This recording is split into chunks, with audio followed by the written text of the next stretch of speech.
All right, we are live. We are live. Let's give it a chance.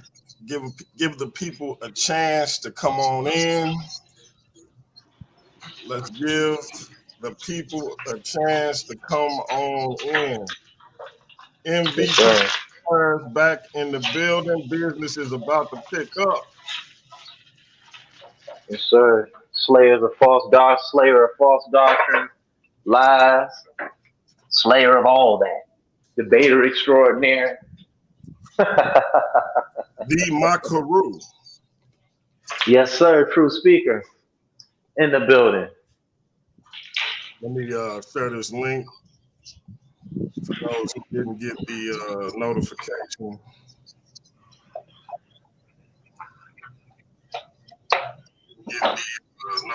Yeah, man. This would be a good one, man. Yep. Sorry, I can't have my camera on right now. I'll probably turn it on in a second. I'm cooking right now, so yeah, I'm not on here to. Out of town, you got to fend for yourself. Yeah, man. You know, what I'm sitting up there saying is I'm not here to try to dispute Jesus or talk about David's temple or Solomon's temple. I'm not here to argue any of those. I'm just here to have an intelligent conversation with intelligent black men right now. So debating is not even on my mind. But if that smoke comes forward, I will bring that heat. So no doubt.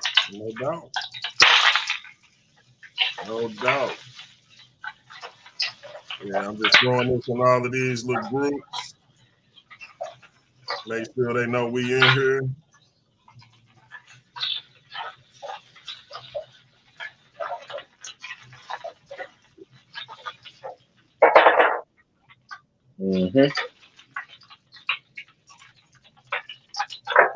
Make sure they know we in the building.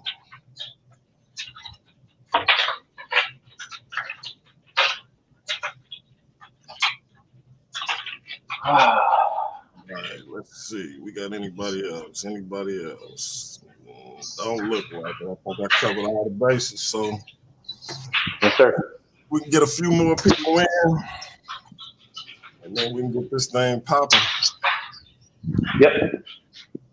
So what's new in the world of MVP Chris Harris? You got anything lined up on Symbolism TV? No, I don't really have nothing on signed up for it. A couple of guys I wanted to debate: Captain Cesariot, Devon Prospect. I don't really get hyped up for the small fish anymore. You know what I'm saying? So I want to really debate those guys. I want to talk to Devon Prospect about the composition of the biblical text. I heard your brother Courtney Thompson on here speaking about it the other day. I heard a lot of things that he had to say as a Calvinist, and maybe we could have that discussion another time or something like that. I don't know if today would be the time for that, but I would like to have a discussion about the Calvinist doctrine and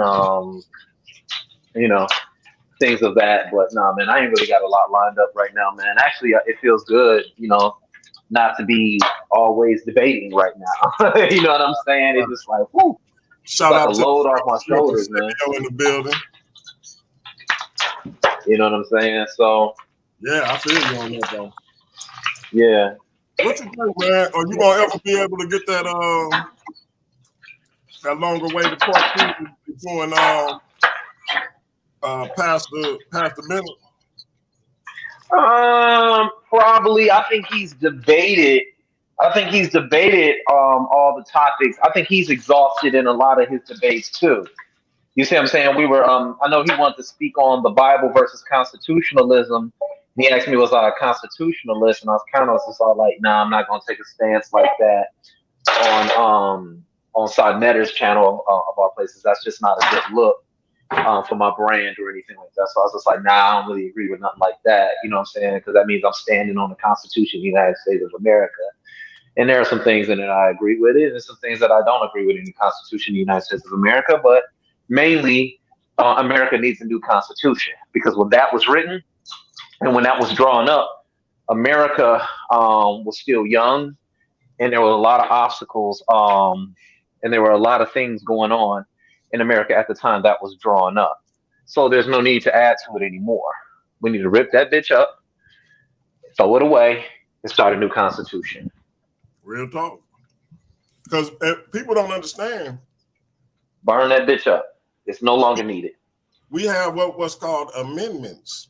They can roll that That's right. shit back anytime they want to. They can literally Anytime they want to. our black asses again if they want to.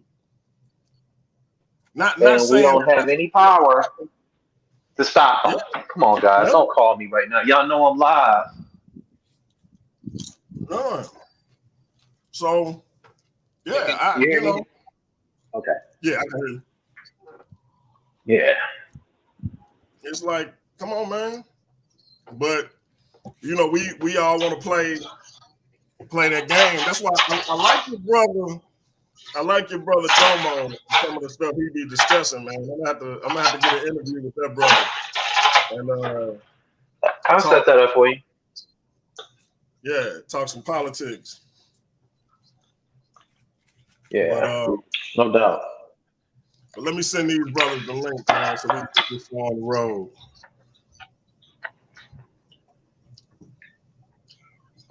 Let's see.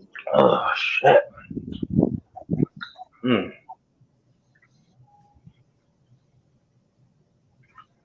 Yeah, I was reading some damaging information on Moses. I'm all like, oh shit. This destroys the Moses narrative right here when you include the Akhenaten narrative. And I'm all like, oh shit, this game over here. So I got some daggers for some people when they want to argue with me about good old brother Moses. We're going to zip his casket on up. It's so much information out there. Like, I was reading some information recently on Noah. And I don't know if our Israelite brothers know this, but Noah ain't a black man. But no, you know, so I don't know how comfortable they are with that. But my dude he not black. So now I know he not necessarily they progenitor, but the progenitor of their progenitor comes from Noah. So you know what I'm saying? Like you can't get around it. But yeah, right. he not black. So what y'all gonna do with that? It's a man. When you get past all the pseudo information, it just don't make sense. The Israelite doctrine, you got to jump through so many hoops to make that work. King James is black. Constantine is black. You know what I'm saying? Like you just got to jump through too many hoops. And so for me, my man Cap 10K, and that's my brother. I always make that caveat, but he can't stand Africans, but Native Americans are our brothers and sisters. Yet the Native Americans held our people in slavery. When I bring it up to him, he says they wouldn't really holding us in slavery. They was treating us good. They just made it look like that to the white man. Man, I have never heard malarkey in my life. That's called standing up for some bullshit doctrine. Because you can't get around that they had slaves. So now you're gonna make it nice slavery. As if it's not still exploitative. You know what I'm saying? That whole Trail of Tears narrative, that was what our people did. Our people was carrying the bags and doing all the dirty work for the five tribes that got kicked out of their land. That was our people. Them natives weren't crying. Them natives was giving orders to their property because they had got to the point where they wanted to be European. When you look at pictures of them, they got on the old colonial suits, got their hair cut, and they were quote unquote civilized. Civilized in Western terms mean to act like a white man. That's right. That's what the 5 civilized tribes were about.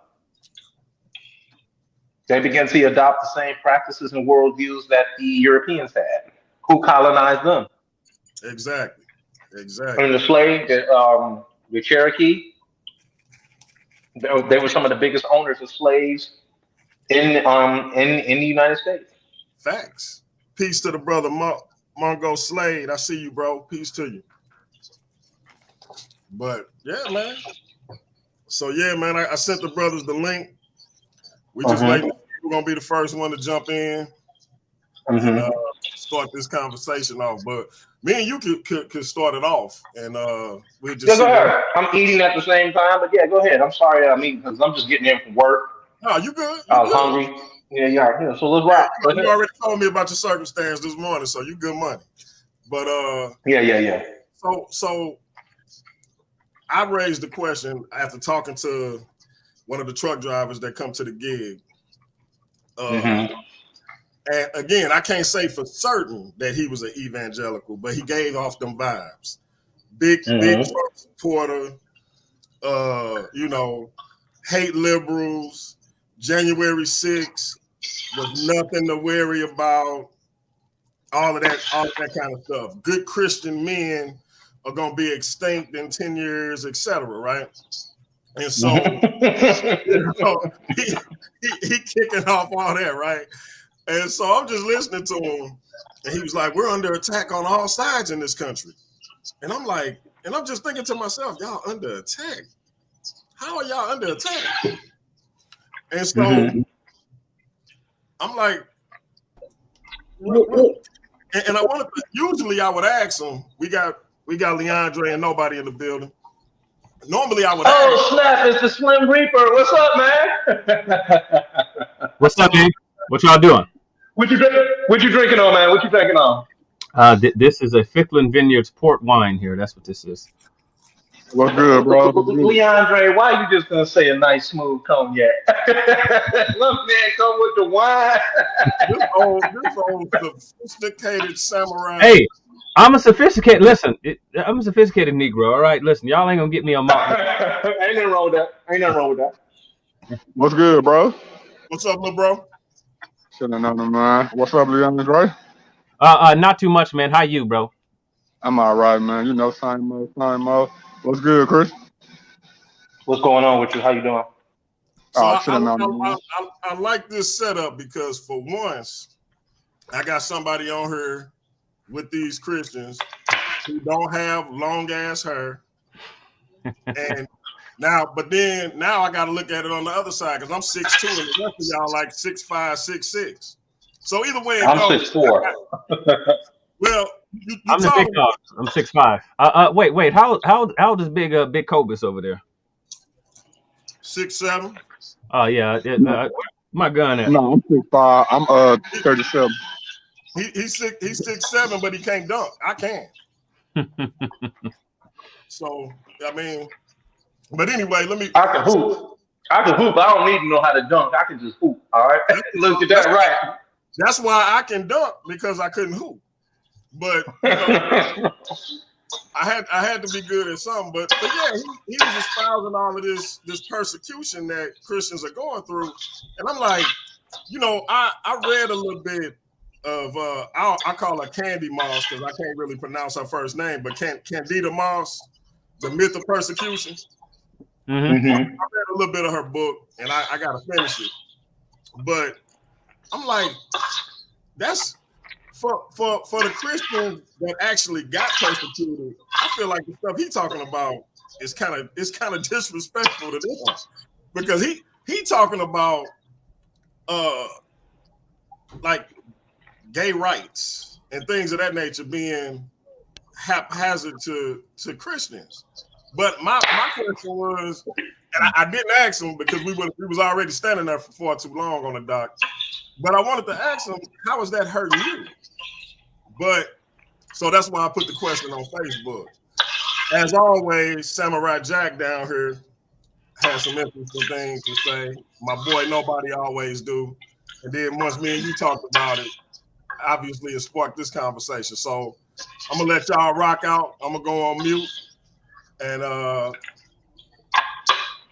I'll say this. Chris posed the question. Y'all decide whoever want to go. Y'all got 8 minutes to respond.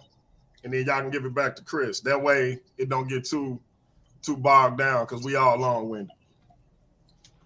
Yeah. Hey, don't put that on. Well, you know what? Well, what I want to do is earlier today on Facebook, I did see the post that you posted, and in just studying argumentation, I did agree with Leandre that the post itself had a lot of presuppositions to it. And what I was trying to say was maybe the better question needs to be: are Christians being persecuted today, and how? Now, I saw Leandre responded to it, but I didn't really see it because I was at work all day and was kind of busy. Excuse me. And I was just trying to understand how are Christians being persecuted today without any of the religious biasness that any of us may have. I do want to add that I do start in the biblical narrative, mainly with the New Testament, and it speaks about religious persecutions that the Christians shall be suffering in the last days. I think Leandre knows what I'm talking about, as spoken of in books such as Timothy, Paul, etc.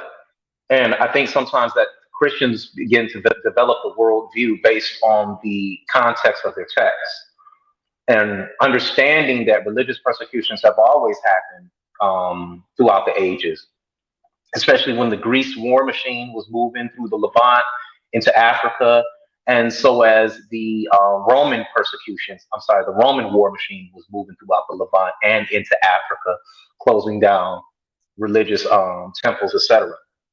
What we have always seen is the hegemony, or the hegemony ruling class dominating smaller groups of people. And what do I mean by that?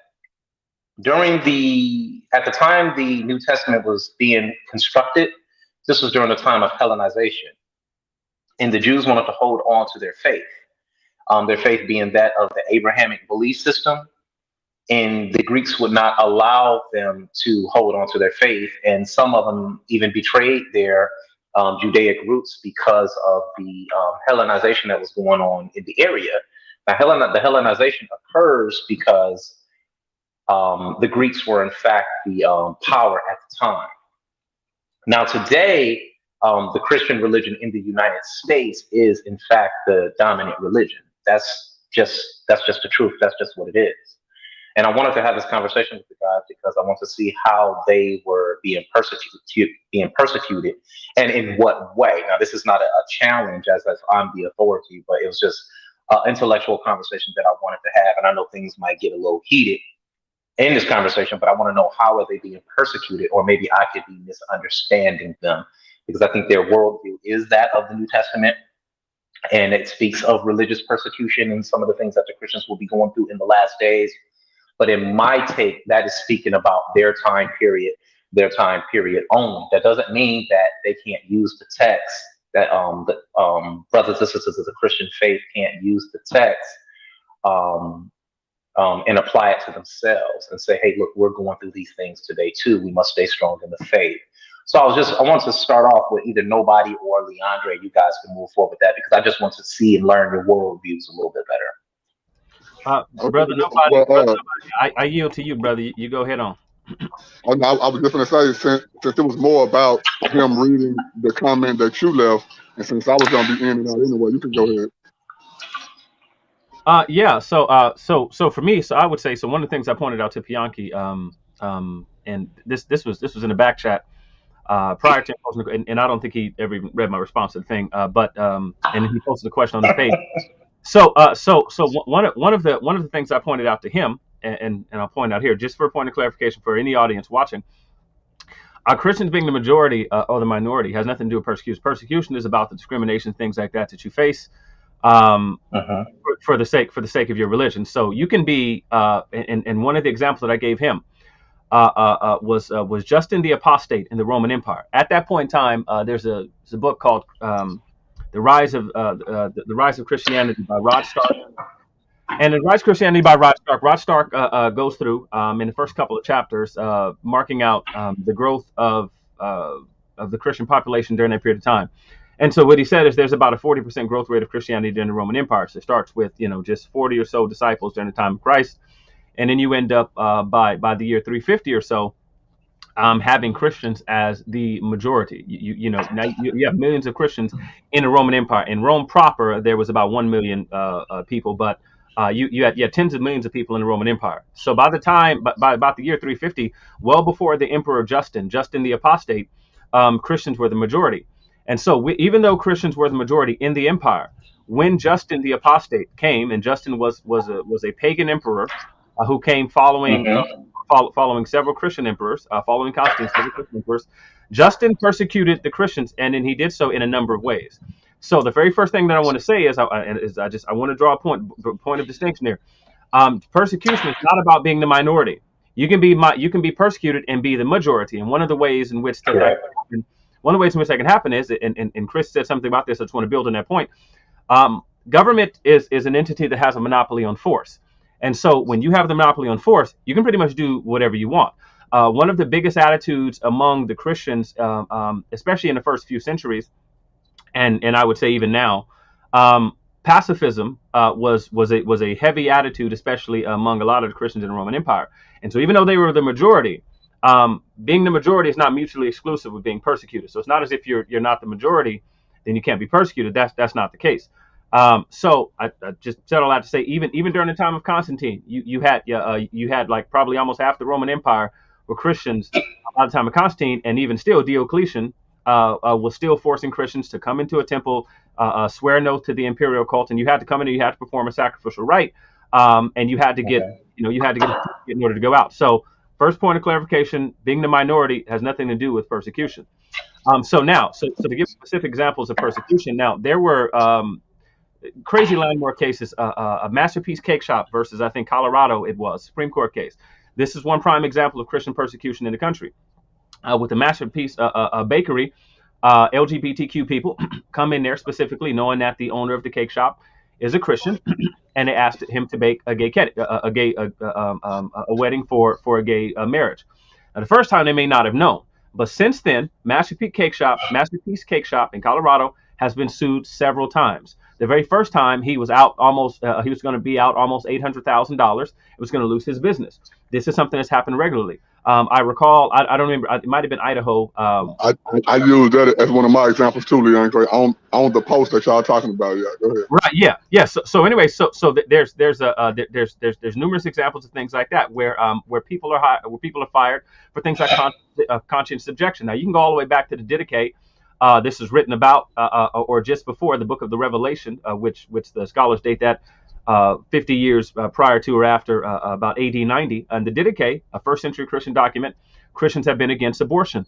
And Christians have been fired from their jobs in numerous places for conscientious objection to abortion, because the Christian position is to say that we are not going to abort children. And Christians have lost their jobs for that. There have been surveys. There have been actual national and international surveys.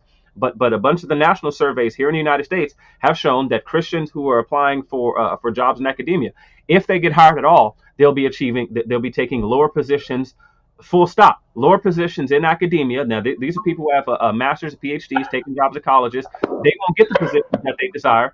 And the only difference between them and the other people is that they're Christians. In academia, this is something that is all over the place. And then that's for the faculty and for professors and for teachers. And so they get lower positions if they get a position at all. And then and when surveying the people who do the hiring, they would put a Christian at a lower position in academia. Now, and then this very same thing, these same teachers who are hostile, right? Because they're hostile to the Christian religion. Their students have a harder time passing. Medical students, for example, have a harder time even gaining admission, graduating and passing their classes for the simple fact that they're Christian. So there are, there's numerous examples of that. I would point to numerous Supreme Court nominations of Supreme Court justices and other cabinet offices. For example, like there were numerous Trump appointees. I watched Senator Bernie Sanders, Kamala Harris, who's presently vice president, and other senators, all of which who are claiming to be Christian or religious in some sense, except for Bernie Sanders, who's a Jewish man who identifies as an atheist, violating the American Constitution by giving religious tests test for office. This is something that used to be allowed in the states, but is no longer something that's even allowed in the states. But on the federal level, religious oaths and tests for office are unconstitutional, and these things fit the very, very, very definition of persecution. This is notwithstanding numerous surveys on attitudes that people have towards Christians, and this is just in the United States. Here in the United States, that the numerous attitudes people have towards Christians, thinking that Christians should die for doing nothing more than being Christians. So I would say, and I think, and I'll close here, I think that I have numerous examples of persecution, a bunch of which that I could cite from Supreme Court precedents. I think that the Freedom from Religion Foundation does quite a bit all the time to go after religious organizations and Christians just for simply being Christian.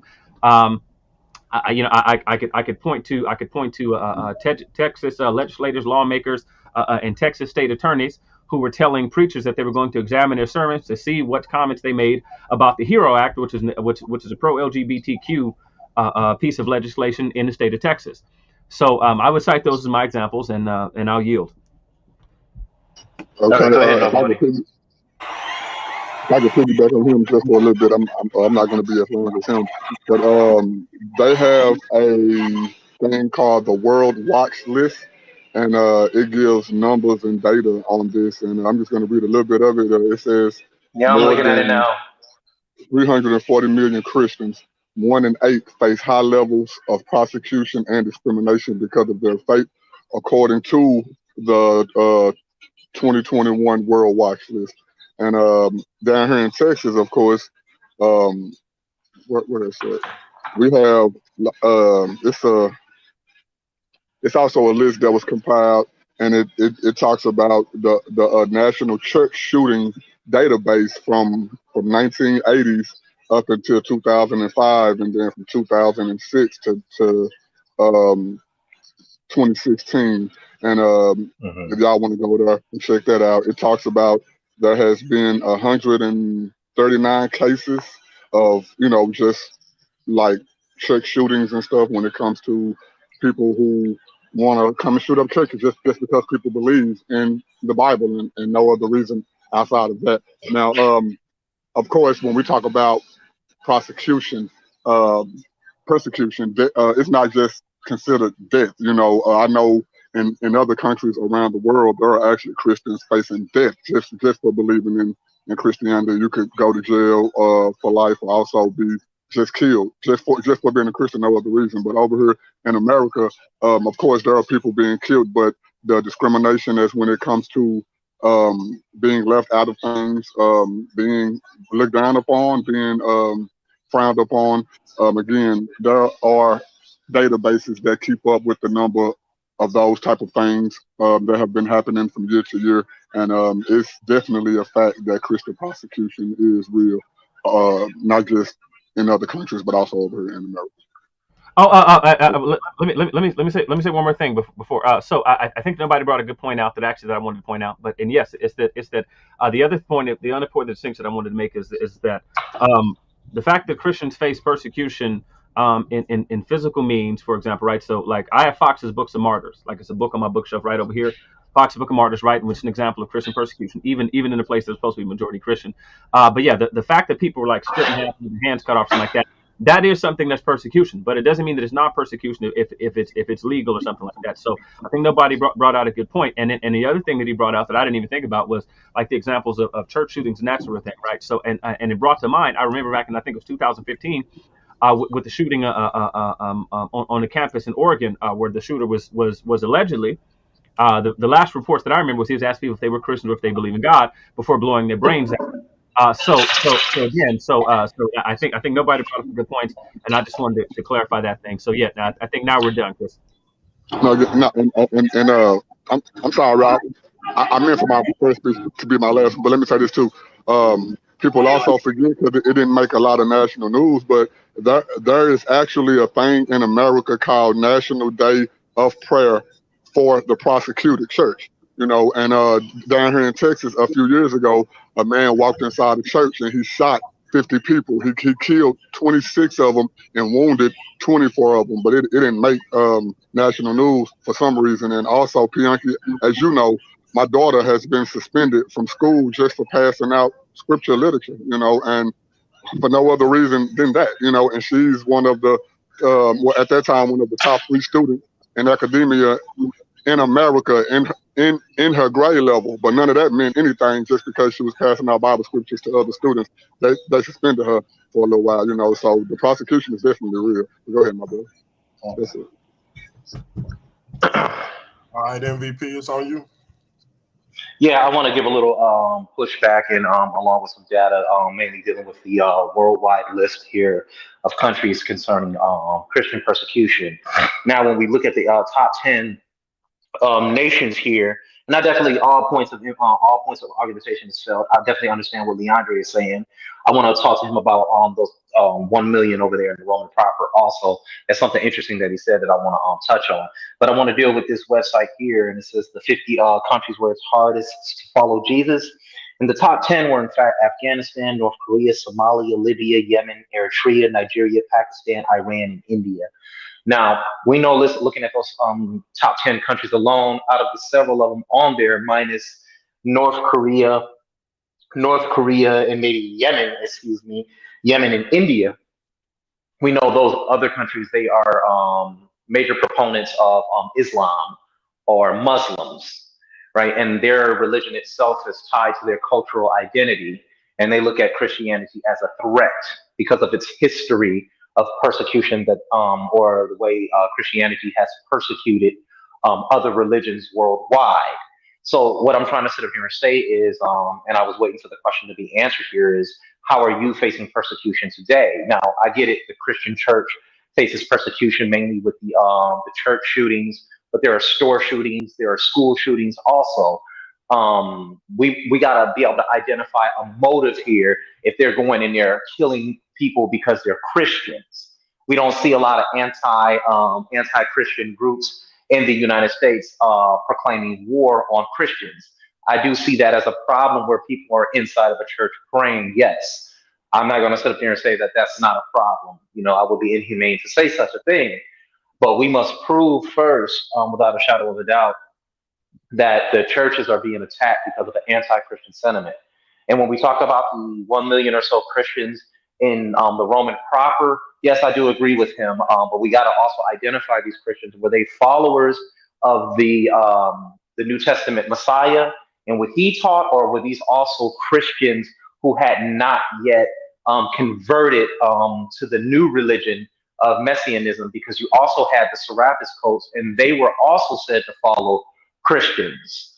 Also said to follow a Christ named Serapis. So they too were called Christians also. And I think Leandre understands with me. So when we talk about the 1 million Christians in the Roman proper, we got to be sure we would begin to delineate who is who and what are they following. I'm not saying that he was wrong here, but I do know there were a lot of religious cults following a Christ prototype, or excuse me, a Christ archetype in Rome at the time. So because Messianism was running rampant throughout Rome and the Levant area, and many of them were arguing over their religion being the one true religion. This is what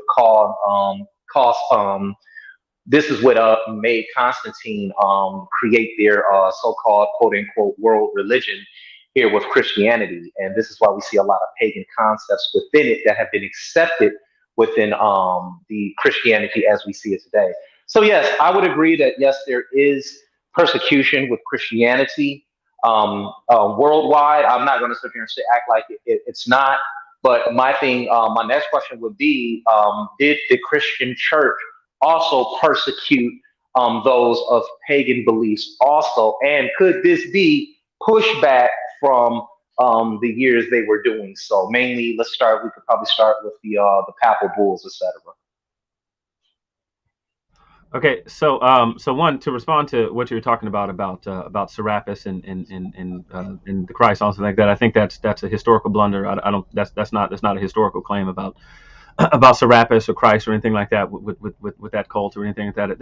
I think that's a historical blunder. I'll also say that The presence of if I could give an example, the presence of someone getting. No, I didn't say. Hold on. Let me correct you real quick.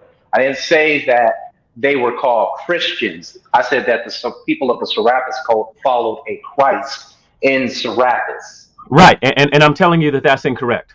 That's wholly incorrect.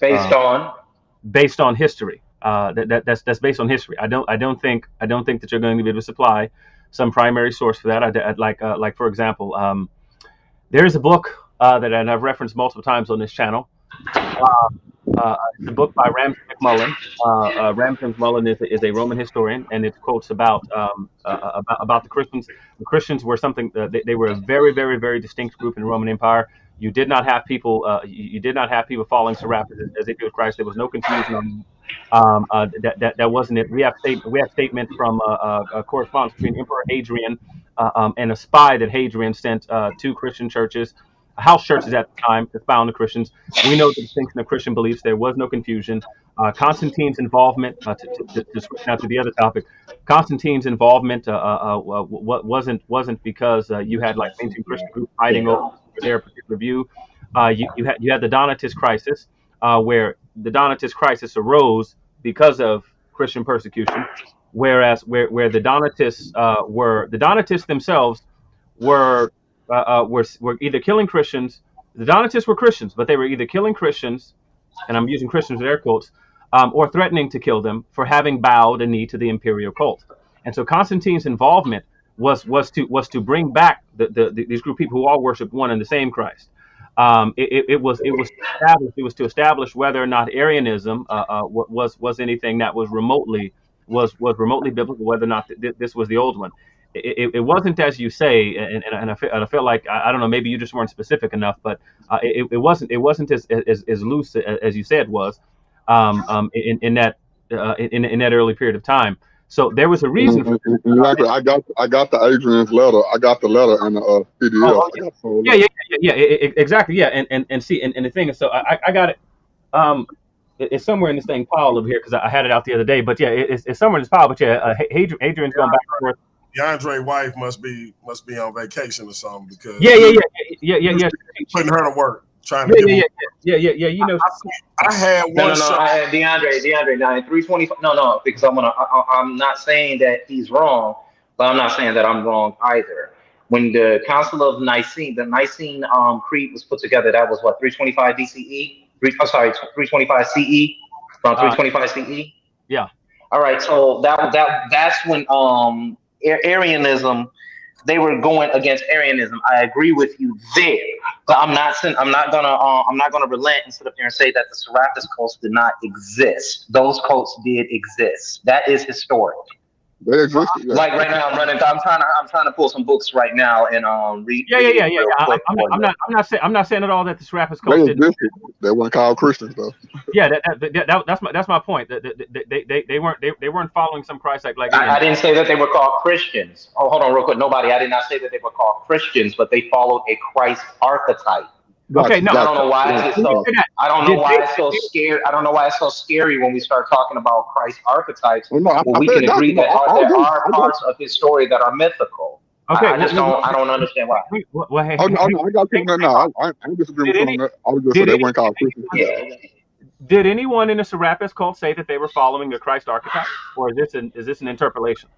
No, that's an interpretation about religious cults. Let me ask y'all this because I want them to build. I don't want you to cut his wisdom. I want them to keep going. I understand, and I would say this would be a whole other interesting topic. But what I'm saying is, I told you it was gonna get a little heated. Right, with regards to persecution of Christians today, I'm because we'll get stuck on the Serapis and what they call Christians thing, and we'll be on that for an hour. And I get it, but okay, cool. So yeah, and so, but the other thing that I wanted to say is that, and I want to give an example. This is where I was going before. I want to give an example. I want you to imagine that there was a group of white supremacists driving up a street, And we don't notice at the time. Well, let's scratch the group of white supremacists. This group of white dudes driving up the street, they look over to see a black woman at the bus stop. They say, "Hey, she's black. Let's rob her." Now, the principal reason that they're robbing this woman is because she's black. Now, the fact that it's a robbery does not make it. It doesn't mean it's akin in every other way, just like other robberies. And so, one of the things that Chris said earlier was, that there's other things occurring, to other people and stuff at the same time. Well, that doesn't mean that it's not Christian persecution. If the thing that makes a Christian persecution is the motivation for going after the people, and so there's numerous examples. So having the presence of people attacked for other reasons or for no reason whatsoever doesn't mean that Christian persecution, that it's not Christian persecution because it's because it shares some other element. There's Christian persecution that goes on, and like I said, and one of the biggest ones is on college campuses.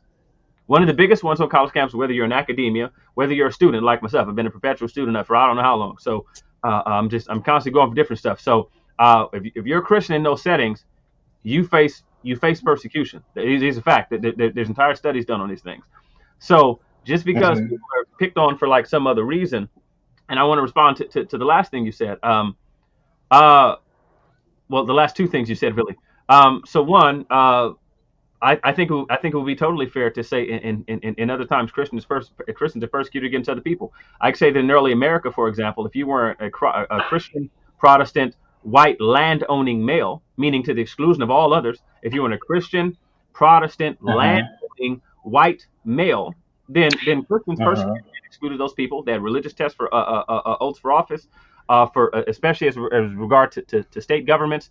Women were excluded, minorities were excluded, poor white males were excluded, and you had people who were in these positions. Jews were excluded. You couldn't even bring a lawsuit if you were a Jew or a Roman Catholic. So yes, that's the case. It still would have nothing to do with whether or not there's Christian persecution in 2022. And then the last thing is, no, I do not think this is backlash from something that took place in times past. This is something that is a result of, I think, in my summation, is a misunderstanding of what people are constantly referred to as the separation of church and state. And I think the Freedom from Religion Foundation is guilty of misunderstanding the First Amendment, the 14th Amendment, and so on and so forth. And so that's what I think. That's what I think that the principal cause is. But now I'm done.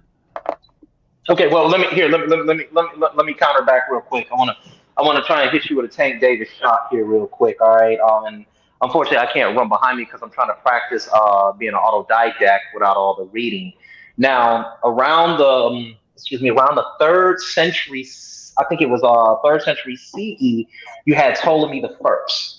Now, Ptolemy the First was a Greek who was in Alexandria. Right. Now, Ptolemy the First, he conquered his way onto the throne of Egypt. Are you familiar with that? Yes, I am. I'm familiar with the Ptolemaic dynasty. Yes, I am. Okay, good. So when he conquered his way onto the throne, he went around Egypt asking, trying to find Egyptians to make an image of him, and they did not want to do it. But he came across whom? He came across the Coptic Egyptians, and he offered them a large sum of money. We know this story, and they made an image of him. Ptolemy was also known as the Savior. He was also known as Ptolemy Soter, or the Savior, right? Okay, so this image, he told the people that they had to worship it. Now, followers of Ptolemy Soter called him the Christ. This is when Arianism first began, because Arius was from Libya. He was the man from Libya. Are you talking about the gentleman, Arius from Libya? Are you talking about him? Okay. So hang on a second. I think sure. I think that you have your time frames confused, because the Ptolemaic dynasty was in power in Egypt before there was a Christ, and so this couldn't have been. That's incorrect. No. What you're doing is no. This is why I'm going to tell you why you're incorrect. The Christ concept is not unique to the Christ concept of the Christian narrative. This is what we're trying to show you. Many of the Greeks had the name Christus in their names themselves. The conquerors themselves had those names in their names. The titles were in their name. It's a Greek concept. No. What you're this is an important point. This is an important point of distinction. The concept of the Christ, as it relates to Jesus Christ, is a Hebrew, not a Greek concept. You're confusing a word with a concept. So the messianic concept, which when Greek speakers came and they talked about the Messiah, right? When they came to talk about a Messiah, they had a corresponding word in Greek because of Hellenization that they knew corresponded similarly.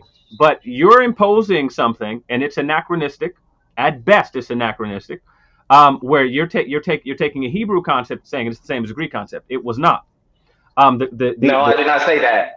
No, I'm not stating that.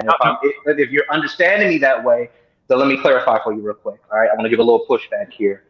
The Christ concept itself is not unique to the biblical narrative. All right, and I'm not trying to bring a text into our conversation. What we're talking about. Okay. No, what you're talking about, real quick. Hold on. I'm trying to give some distinction here. I'm trying to give some honest distinction here. You had the Christian Christ. He is not the first Christ. There were many Christs before him. There were many Messiahs before him. David is a Messiah. Joseph is a Messiah. The word Mashiach, as you would say, and the word Christ are one and the same thing. The word Mashiach is just an Aramaic Hebrew term, and the word Christos is just Greek for Mashiach. But Mashiach itself is not strictly a biblical, and I'm sorry if I keep saying biblical because I'm not attacking the text today. We are speaking strictly on history and Christ archetypes today. Christ archetypes exist within the Old Testament, since we're talking about that, and it predates that of the Christ because David himself is a typical Christ. Moses is a Christ figure. Joseph is a Christ figure. That's all I'm trying to sit up here and say. And Ptolemy was called a Christ. There's just no way around it. Okay, so I'll go ahead and respond. I'm going to tell you that is one of the most that's one of the most loose applications of the term Christ. So the term Christ, the term Christ to a Hebrew, right? So to a Hebrew who spoke and understood Greek, this is the same concept. When John wrote that Christ was the Logos, he was not speaking of it in the Greek concept of a logos, which goes back to or the logo or the logikon that an ancient Greek would have been. These things had different meanings to the different people, and so when you talk about, so what I'm pointing out is that because the word is present, the word and the concept are not one and the same. There's not a one-to-one correlation between the word and the concept. When a Greek said, if a Greek used the word Christ, which is a Greek word, it does not carry with it the same Christian concept of a Christ. The Christian concept of a Christ is something that is specific and is that unique. You're not going to find it anywhere else in the world. You're not going to find. You're talking about the Christian application. You're talking about the Christian application of the term Christ. Right. Just like if but if you're saying the Christian application, then I would agree with you there. I would agree with you there, and there's no pushback because it's two different definitions, and I'm not going to create no true Scotsman argument with you on that. There's no pushback on that. I would agree. The Christian application of the word Christ would be different from the Greek Christ, or in how it's applied to the Jesus of the Bible versus one of the Roman generals, etc. So I'm not going to give you pushback on that because I would agree they're two different. Okay, right. So with respect, though, that's not a no true Scotsman. That's an equivocation fallacy. Excuse me, equivocation. Thank you. Right. Equivocation. So an equivocation fallacy. So again, and this is what I'm trying to point out. But you were saying that your definition was better than mine in a way. Well, no. What I was saying was this is where the equivocation fallacy comes in. The equivocation fallacy is the word is the same, therefore everything about it is the same. Like if I say, man, Bianchi's a bad man, right? And then I say, man, you know what, man, this. What's that? That's facts. That's facts. No, it's not a fact. You say that's right. That's facts. He's a bad man. So if I say, Bianchi's a bad man, and I say, man, that beer I had, man, it was bad, man. It tasted terrible, right? So those two terms mean something different in each particular context, and the only thing I'm trying to make room for is that the concept of, and again, and Bianchi's going to tell us in 2 seconds, we're getting off topic, but the only thing I'm trying to point out here is that the concept of a Messiah, and it's Messiah, not Meshiach, it's Messiah. The concept of a Messiah or a Christ is something that is particularly unique. Where, like, in the Christian sense, you have a God man. You have a man who's able to bring unification between two worlds which were cut off and distinct. The world of the Same thing the Roman generals did and the Greek emperors did. No, They did it literally. the Roman That's why they were called. No, and the reason why I'm saying this is now you're going to get a pushback because they literally did it, and this was expected of the Christian Christ. Okay, they literally did it. This is why they were called Christ. Hold on 1 second. I find your argument. Hold on, real quick. Hold on. I'm gonna let you rock out. And I find your argument is a little bit fallacious when your text itself is Greek. The New Testament is Greek. It cannot be imposed upon the Hebrew Scripture. Okay. It can't. Okay. Now watch this. Chris. This is ridiculous, and I'm going to tell you why.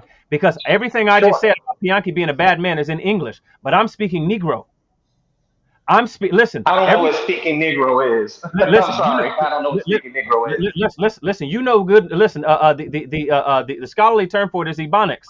So when I tell Bianchi, you a bad man, I said, man, this is bad. Man, those things is cold right there. It doesn't matter that I'm using English. What matters is the meaning that my words carry. How would this have been understood by the audience hearing it? So when I speak to Bianchi, if I write Bianchi was a bad man, and I write this on an English paper, turn it into somebody who's white, they're not going to understand the concept that I'm speaking. And it doesn't matter if I'm speaking English language, because this person is a descendant of people from England. So that line of argumentation that because this is Greek, that Greek concepts come in, that is just simply not true. There was a specific. I'm sorry. I would have to say that. I would have to say with the cooperation of the text and with the history of the Greeks and the Romans, that in fact it does correlate with the text perfectly, because everything that the Christ of the New Testament was supposed to do by bringing people together and bringing worlds together and conquering all of his foes, such as the Old Testament prophecies, which weren't really prophecies concerning this gentleman named Christ, who I have no problem with, he was supposed to do that. He was supposed to crush his enemies. And for the sake of the conversation and nobody and another gentleman on the panel, I think me and you can save this conversation for another time, because I told y'all this can get heated between me and Leandre. So we're gonna drop this. Leandre, I concede to your points right now. I'm gonna concede to your points right now, and we can move on. Yeah, I'll concede. I can do that professionally. For the record, and I'm gonna let Leandre go in a second. For the record, I just want my light skin Super Bowl WrestleMania moment between Leandre and Chris. We got in the GT building too. But go ahead, Leandre. But hold on, Leandre. Let me say this. I want to let the people in the audience know this is not a debate between me and Leandre. We are having a discussion. And it's okay for me to concede certain points to Leandre. This is not a debate. We just decided to come on here, and this topic right here is always going to be a topic of hot or a heated discussion, me being a mythicist and him being an excellent Christian apologist. I could sit here and say that. And what's it called? But I'm a debate extraordinaire. But anyway, I'm the whole fucking show. For the people in the chat that keep on. But what I'm trying to set up there is, say it's not about us debating tonight. It's about us engaging intellectually and showing people that we can have differences of argumentation without cussing each other out. Because that's something I grow tired of. So yeah, go ahead. Yeah. And for the people in the chat, that keep on asking what's the topic of discussion, if you look at the bottom of your screen, you will see it was just an open challenge. An open discussion about Christians being prosecuted in the United States in 2022. Like Chris said, this is not a debate. Nobody is having a debate or arguing or whatever. But this is just an open. Oh no, we were arguing. We were arguing. No doubt about that. We was arguing. We just have two views that we stand on. And he has his view and I have mine. And, that's why I wanted him on here, because it makes me a better debater. You see what I'm saying? So that's why I said I can see. And when you have panel discussion, there's totally disagreements on panels. Okay. So, of course, y'all heard that. Go ahead. Okay. So when you get through, if you have a social media or if you got a YouTube channel, there's a brother in there who want to know how to follow you. So the thing is, my name on Facebook, Leandre Spook Williams McBride. Don't ask about the names. It came from a black movie. Don't worry about it. But anyway, but yeah, you can follow me on there. You go to Bianchi's page, you see me in there talking about his bald head all the time. There's that. So the other thing is, I want to say shout out to Miss Dinu, who's in the chat. Me and her, we go back and forth in these different group stuff all the time. So shout out to the sister. The other thing is I want to say is, Chris, and this last thing that I was going to say on this point, and then we'll get back to the topic. Chris, I want to say that I would really like to challenge your understanding of Roman history, because proconsuls, leaders of the Roman army, were not viewed as the Christ. Otherwise, there would have been no election for emperor or for leader or for king of Rome. Did I say Roman or did I say Greece? You said Roman, but even you said Roman and Greek actually, but even for the Greeks, the military leaders were not it. The military leaders were not it, and this was. Are not, you sure? I'm 100% positive. I'm 100%. You're gonna be 100% wrong. Listen. I'll tell you right now. I challenge accepted. Okay, cool. Let Leandre finish his thoughts so we can get to the. So yeah. Go ahead. Yeah, so in either case, I'm challenging your Roman and Greek history. My professor is Brian Rudishauser, and I'm only putting it out there because again, Brian Rudishauser, Oxford University published professor of Greek history. It was also my Roman history professor.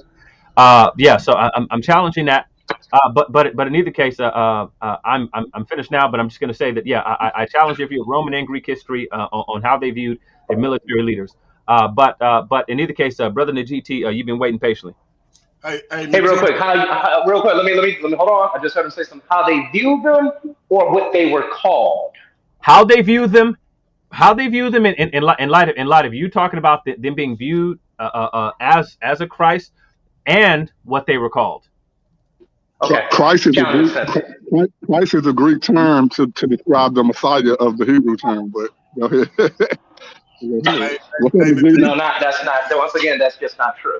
Real quick before you go, I just got to say this. D New, I know you listening, and sis, I'm kind of hurt because it seemed like the only way I can get you on the channel is if vocab on her, and now if the samurai on her. So I got to reach out to vocab, or I got to get this samurai Jack with the glasses on, drinking wine, in order for you to come to my channel. I'm deeply hurt. Go ahead, Najiti. Okay, since we're waiting on the GT, listen, Dinu, that is one of the most intelligent sisters I've ever had a conversation with. So again, shout out to her. She don't often say much, but when she does talk, she speaks with power. And again, I just shout out to you because it's something I see and I notice. So thank you for being you. Shout out, D. And I know you've been in the chat. Every debate I've had, you've been in the chat, and man, you chop it up on vocab channel in the chat and as well. So we appreciate you every time you come over here and visit us, man. Nice to see you. So it ain't. So this a Christian thing. It's a ball thing. It's a ball thing. It's a ball thing. Oh well, yeah. I'm out of luck then. I just go bye Queen. I lose out. It's cool. Are you there? We're gonna get on here. We're gonna get on here too one day. Hey, we're gonna get on here one day, man. Go ahead, the GT. It's on you. Oh, I was just listening in. I said I was going to jump on, so I'm here. But to Chris' point about the epithet of soter, that's a common thing that you see amongst the kings of any empire. They've always attached a particular type of epithet to among the who?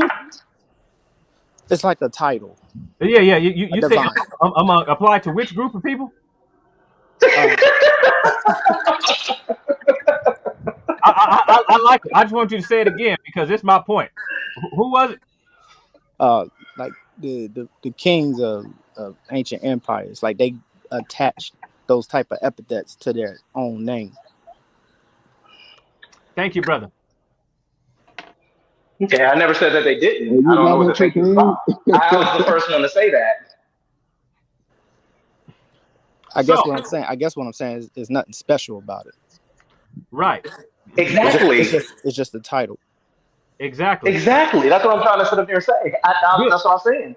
Good. We all on the same page. Now, Chris, let me ask you a question. Did the Greeks? Sure. Did the Greeks or the Romans, Egyptians, anybody else use that title? Did they ever believe that the king was going to make the mountains flow with honey and wine? Was that a concept? No, that's parabolic speech. That's found in the Bible. No. Parabolic? That's parables and allegory. Well, no. Well, it's not parabolic. I don't think mountains can literally flow with honey. Well, no. But and I don't think so either. But when you said it's parabolic, that's a specific term that means two things are cast alongside. What's cast alongside? Mm-hmm. That's not parabolic, though, is it? Cast alongside. Explain yourself. I don't know what you mean by Okay, that. so for example, Jesus says the kingdom of There you heaven go. is like, and so when you use that like in English we would say a simile. You cast it. You say this is like this. It's cast alongside. How is the rivers? Okay. How's the mountains flowing with honey and wine? How's that parabolic? Once again, I say it's parables and allegory. That's what the Bible is filled with. Hey, Okay. That's all I'm saying. It's just me speaking in general. Read No. what my brother B. Wash said. I don't think nobody. The mountains can really flow with mountains of honey, right? Well, So no. what would that be describing? Well, So that would be a parable or an allegory, right? no, it wouldn't be a parable at all. No. Okay. Would it be an allegory? No, it wouldn't be an allegory either. What would it be? So it would be descriptive language. It would be something that's hyperbolic. Like you can call Hyperbolic. Okay, so if I look up the word allegory, it has nothing to do with what honey and stuff like that, right? It doesn't mean what you're saying that it doesn't. No. Allegory is to describe something literal.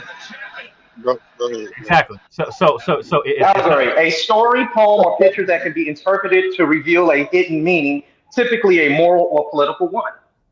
That's what it means. Right. To define something literal. Right? And Jesus himself says, "I speak in parables, so that you can understand." This is all. I tell you what, Chris. I'm just going to tell you that with respect and with all the respect in the world, I do not think you understand the terminology. If I could recommend a book, it would be this one right here. It'll be figures of speech. I do not think that you. Hold on, and let me say this. I do not think that you want me to understand the allegory nor the function of this word, because the Bible itself is littered with allegory and parables. Okay, now listen. Right, but again, it's a story or poem, and that's what we read when we read the Bible. It's written in a poetic form. That is neither a story. Everybody, real quick, because I'm trying to get back to the persecution. Wait, Pete. Wait. We on a whole different subject right now. Pete, can I say the last thing? One last thing. But you are okay. Go ahead. You already know. If you say your last thing, the other light-skinned superstar gonna have to say his last thing. Okay, cool. Well, I tell you what. I only need 5 seconds, and then you can let him say his last thing. He can take 25. I just want to say his last thing. But we still ain't saying nothing about persecution. No. Well, part of the reason is because again, there's a path. There's a garden path with how you get to the garden, and so I built my garden path with how I got there. It's how persecution is defined, and I gave specific examples of persecution, and where we landed at. If y'all follow my journey, that's persecution. That's how we got here. Some of the little tiles, some of the tiles on the way to where Chris was going, we got to pull those out. They can't lead us over there. And so some of the ones we're challenging, these are the ones how we got there. We do it just like this. You got 5 minutes. I'm gonna give Chris 5 minutes to respond, and then we get back to persecution. Now let's. I don't even need 5 minutes again. I'm gonna take a couple seconds. It's not that I don't want you to understand. I showed you the book, but there's various different figures of speech that are used in the Bible. The one that you're describing. Okay, you know what? He's right. He's 100% right. It's called a simile, metaphor, personification, hyperbole, or understatement. That's how the Bible is written, according to figures of speech. At ChristianTelltale.com. Let him go. Let Leandre go. I tell you what. Chris said everything I was going to say. There's specific figure of speech used in the Bible. I just wanted to point out that of the specific kinds, just because figure of speech used in the Bible doesn't make that one an allegory or parabolic. So that's my only point. But now Chris can say what he wants. Okay, but it is symbolic of something we don't know. No, it's definitely symbolic. It's definitely symbolic of something that we know. Yeah. That we do know. Yeah. Okay, so what would be? Well, let's explain that right there. Explain to me what. Well, I'll let you go for 5 minutes. Yeah. So, I don't need to go 5 minutes. This is why I'm glad I'm caramel complected. I ain't too dark and I ain't too light, because this must be a light. Come on. Go ahead. I'm dark and I love it. I'm dark. They get it. It's a low down dirty shame right now. You remember that movie? Listen. Bianca sit over the bowl of water and rub his head like this here. I seen him do it. Every day. Y'all tripping, man. He in the bathroom shaving his hair like Melvin on Baby Boy. I saw a photo of him doing it. His wife uploaded it. But in either case, yeah. So, and this is part of what I was saying about the concept, about the Greek concept of Christ and that sort of thing, right? There were concepts and ideas that were attached to these things. So it invoked a certain ideology because there's a culture that's involved. And so when you talked about the mountains flowing with wine, for example, right, or a land of milk and honey, milk and honey meant that it was rich, that it would be in abundance, and wine symbol as something, a festive occasion. The Messiah was going to bring in something specific. So so there was a specific Hebraic understanding, and this is one of the reasons why at Jesus' first miracle, the miracle of the wedding feast, there was something specific that Jesus was doing at that point in time that signaled to the people, I am the Messiah, because of their view that the Messiah would make the mountains flow with wine. I'm done. Right. Okay, so yeah, let me pop right back on this one. When you're reading the biblical narrative, there are parables and there are allegories in the Bible. And the words, because the Bible does not use pictures, it can express symbols, such as God is a sun and a shield. This would be a form of symbolic speech, that the God is a sun and a shield. This is a form of what? Symbolic speech. It can also be interpreted as allegory, because some people can sit up here and see it in it. Some people can see it one way, and another person can see it another way. So I don't think that either one of us is right or wrong. I'm just sitting up there saying one person might try to take the Bible figuratively, and one person might want to take it literally. Can I say something? Can I say something? Hold on, nobody, you kind of like interrupting. Like, I don't know if you're having a conversation outside of this or. Oh no, I'm listening to y'all. I'm listening to both of y'all. I was just chiming in. Go ahead and get it. Okay. I was going to say, yeah, the Bible does have allegory in it, but you have to determine where to use that sort of interpretation. It's not the whole book. The whole book is not full of allegories, but there are allegorical areas in the scriptures.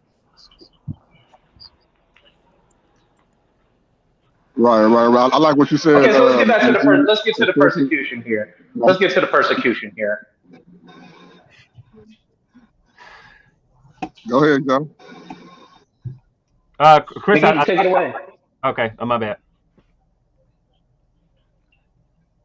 Go ahead, Chris. I don't know what y'all want me to say after this. So it went somewhere totally different. So Chris, how do you respond to the specific examples of persecution that I gave? I agree with you on some of them. I agree with you on a lot of them, especially when you're talking about the Christians being persecuted during the Roman period. Like in the Roman proper, we have a couple of edicts that took place that allowed Christians to freely worship their God. The problem that I always have when I'm trying to understand Roman history is what they meant by Christians. Were they talking about worshipers of Jesus Christ? Or were they talking about something else? Because they never really say it. They just call them Christians. Now, as we see Christianity today, those people would say those Christians were in fact followers of Jesus Christ. But I find it a little bit hard to believe that this religion would proliferate as fast. I'm getting off topic here. So yeah, I agree with you. Yes, they too were prosecuted. But the Roman Church then began to, who were also Christians, who accepted the religion and the doctrine, they begin to persecute a lot of pagan, which you all would call pagan beliefs. So they too were doing it after they were persecuted for so long. So these are some of the problems that I have with Christianity in general. It just seems like one big contradiction. Okay, I'm sorry. And I want to know is how are you? And the second thing I would want to add on that is how are you being persecuted because of your belief today in the United States of America? Okay. When Christianity is the dominant religion. Okay, so I want to point out to something that I said again before, that Christianity being dominant religion is not mutually exclusive to being persecuted in America, because it doesn't mean the Christians wield the power. It doesn't mean the Christians are the majority of people who are in, I don't know, let's say the House of Representatives, right, where budgets get passed, right, and where you can face losing school budget, which A lot of religious institutions are, right, like the Supreme Court. They have ruled that you cannot give funding to Christian institutions of learning. So if you're in a Christian school, they've said that they will fund all sorts of schools. They're just not going to fund your school. This was not the way from the beginning. This was something that was passed down by the Supreme Court on numerous occasions, ruled on numerous occasions. But so being the majority of the population is not the same as being the majority of people who make the decision in any particular place. Like, for example, I'm in California. The ruling class of people here who are in California belong to a political party where the plurality of the people who are a part of that group are atheists, not Christians. And even for the people who would identify themselves as Christians are not anybody who do any Bible reading or who do any church attendance. They're nominal Christian in the scholarly sense of being a nominal Christian. They're cultural Christians. They're not any Christians who believe like I do. They don't believe the basic core tenets of the Bible. They wouldn't even know what they are. They're not reading the Bible regularly. They don't go to Sunday service regularly.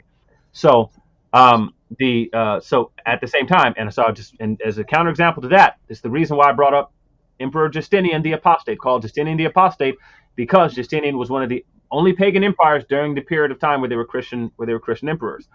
Even though Christians were the majority in the Roman Empire, Justin persecuted the Christians, including things like stopping them from serving in their positions, tearing down, destroying churches, converting churches back into pagan temples, and that sort of thing. These are things that are the definition of persecution. So majority, minority, that's not mutually exclusive. I gave specific examples, not even in the Roman Empire.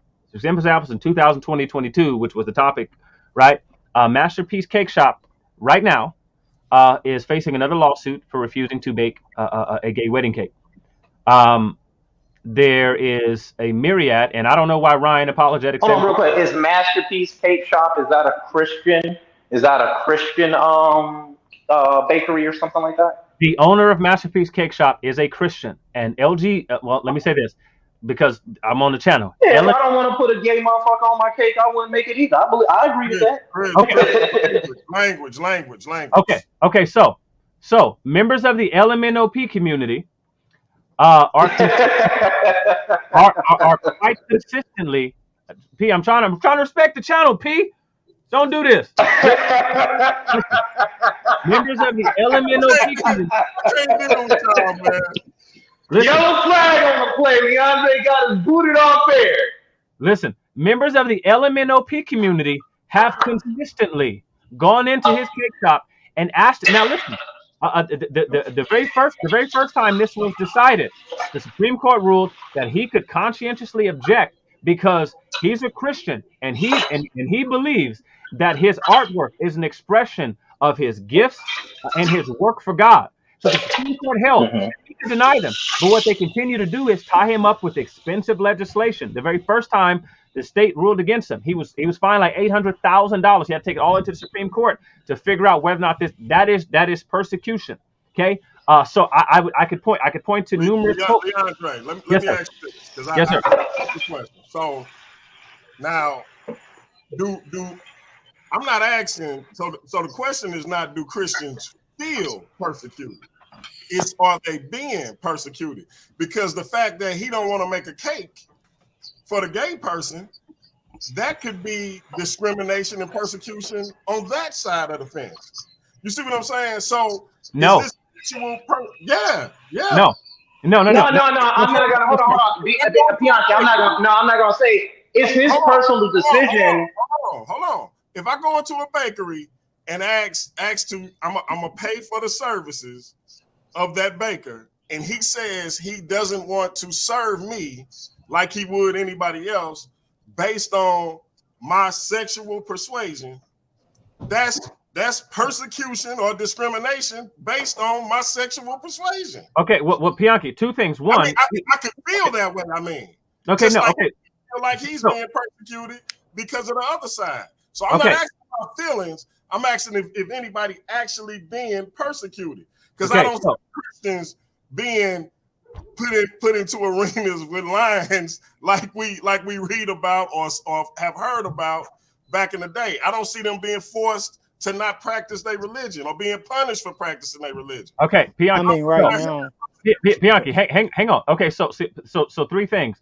The first thing is you're talking about a distinction of degree, not a difference in kind. This is a logical, it's a logical difference, okay? So I could say that a person has been sexually assaulted, right? And this is something that either they have been sexually assaulted or they have not. If I can point out that a person has had, their hands cut off because the person was tired of being pushed off, that doesn't mean that the person who was simply forced into it right by threats did not face sexual assault. That's a difference of degree, not a difference in kind. So what I pointed out and what I said before, one of the careful things that we need to make is that just because it has not rise to the level of physicality, that's a difference in degree. Maybe and that's why I said persecution can exist on a spectrum. But once you cross into this spectrum, maybe you're on this side, maybe you're on this side. So it doesn't matter what side you're on. But when you're in this box, this is persecution, okay? So I could say, that somebody wet me with a cup of water. And somebody did wet me with a cup of water. Maybe it was 6 ounces in there. Maybe they filled the cup up with water and they splashed, but now I'm soaked. Maybe they filled up an entire bathtub full of water, dumped it from a dump truck home.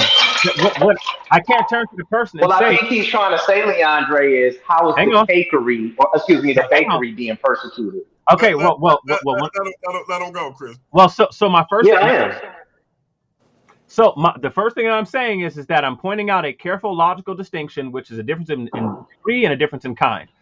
So what I'm pointing is what I'm saying is that it's not the same thing as Christians being fed to lions or Christians having their head cut off, which does take place in various places around the world. By the way, I don't know why Chris excluded Yemen from being an Islamic nation because it's 99% Islamic, but I only know that because of the poli-sci stuff. But that doesn't make it not persecution. Hostility and ill treatment because of your religion is persecution. So my proof that the cake baker, who is a Christian, is being persecuted, this is a logical proof called semantic proof. So what I do is I define persecution as hostility and ill treatment based on his religion.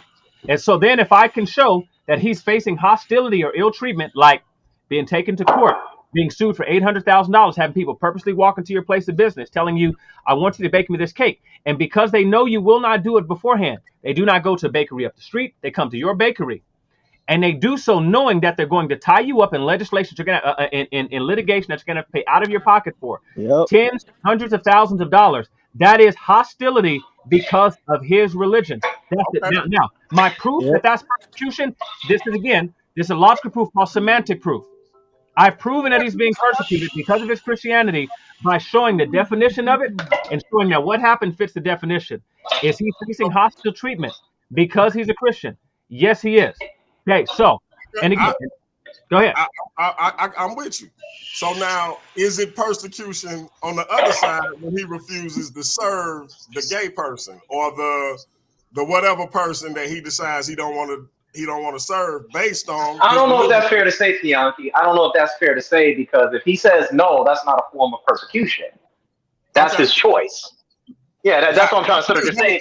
I want to keep it right there because I do want to sit up here and say this, that the ABC community, the ABCD community, if they ask why would they choose this bakery to go into and ask to bake a cake, and if he said no, this is what I'm trying to say. If he said no, then it should be fair to say then, okay, we'll go somewhere else. Did he say no because I'm a Christian? Did he say no because I'm a Christian and because my views on homosexuality, I have Christian views and I don't believe in homosexual marriage, which no man on here does. I don't want to bake y'all cake. Now it becomes what? It becomes a form of prejudice now. You see what I'm saying? So it goes both ways. This is what I was trying to get to. And I'm glad you brought this up. It becomes a form of prejudice because he let him know because of my religious views, I don't want to bake your cake. How did they know he was a Christian?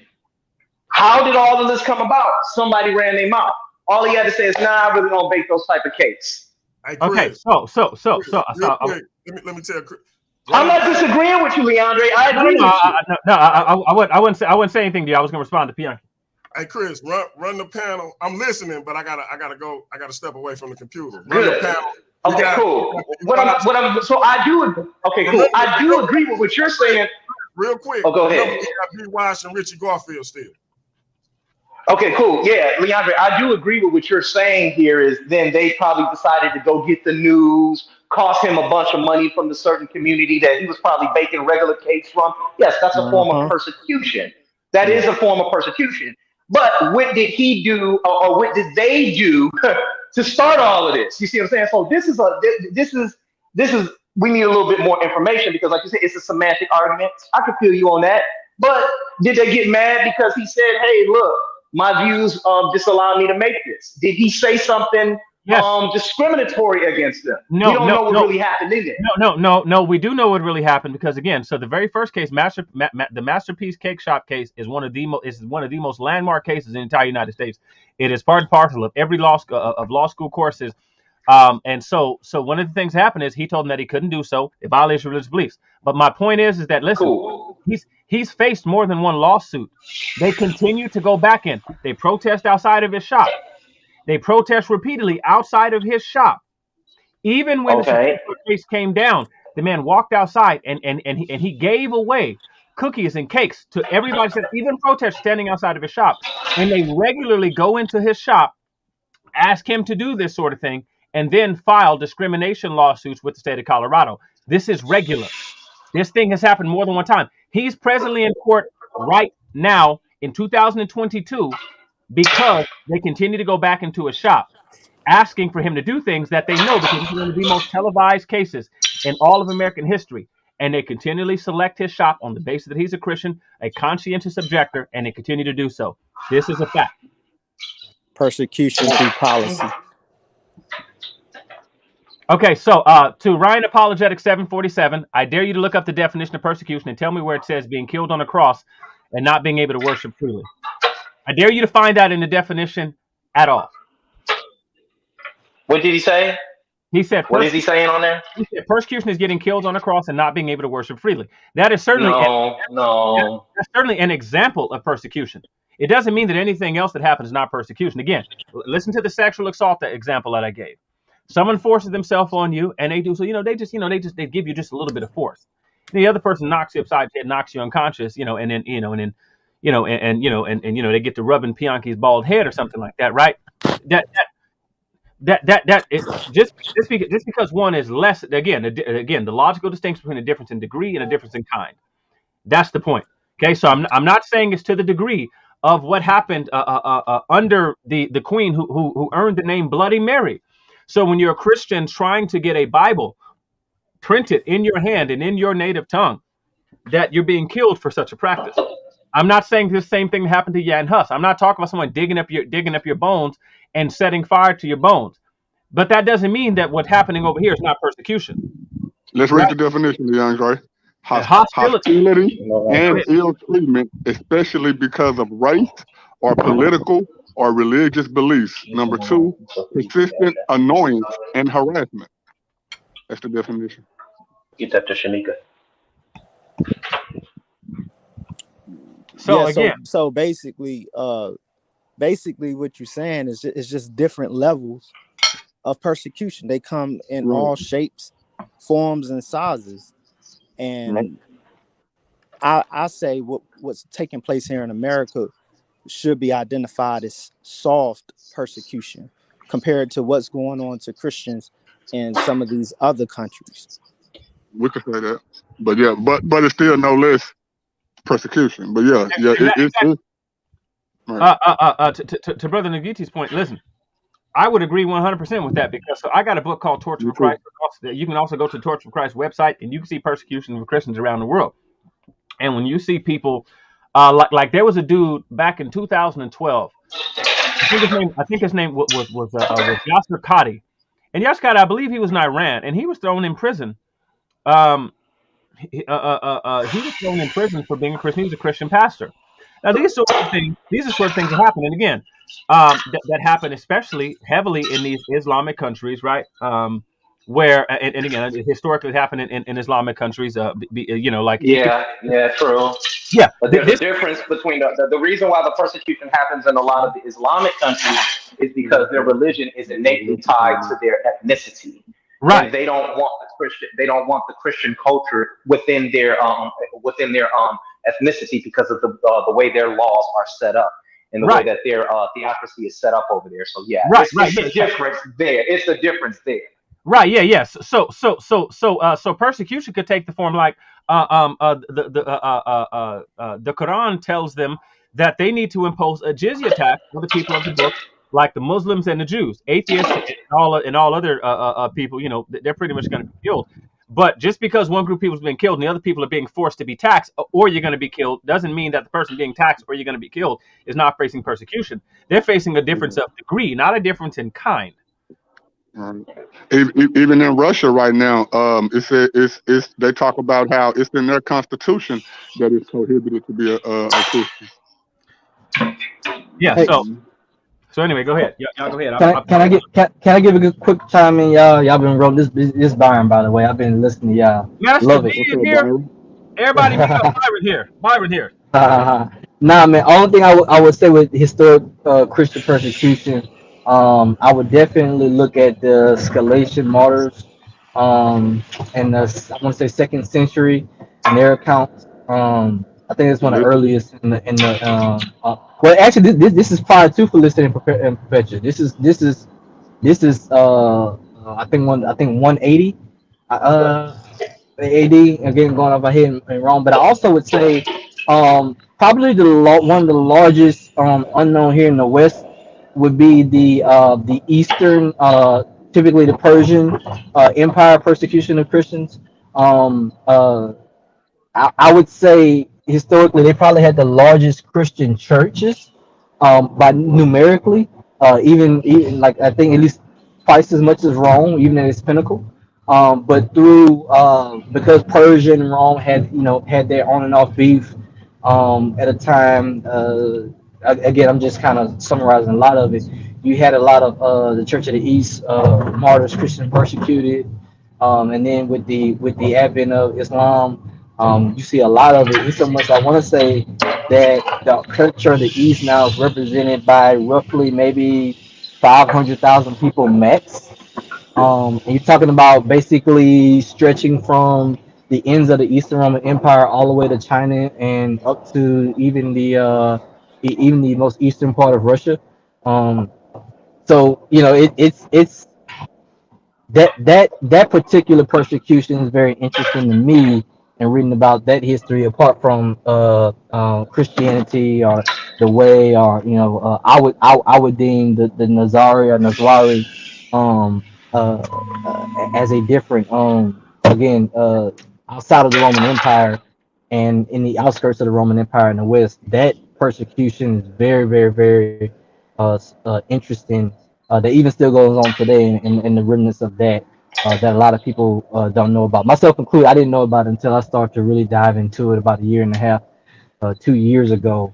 How bad it was, how big they were, but then how bad it actually got over there, and still kind of the remnants of that is still present to this day. So just want to chime that Hey in. Byron, can I Good ask you a job, brothers. question? Yeah, yeah, Can I ask you a question? sure. Yeah, real quick.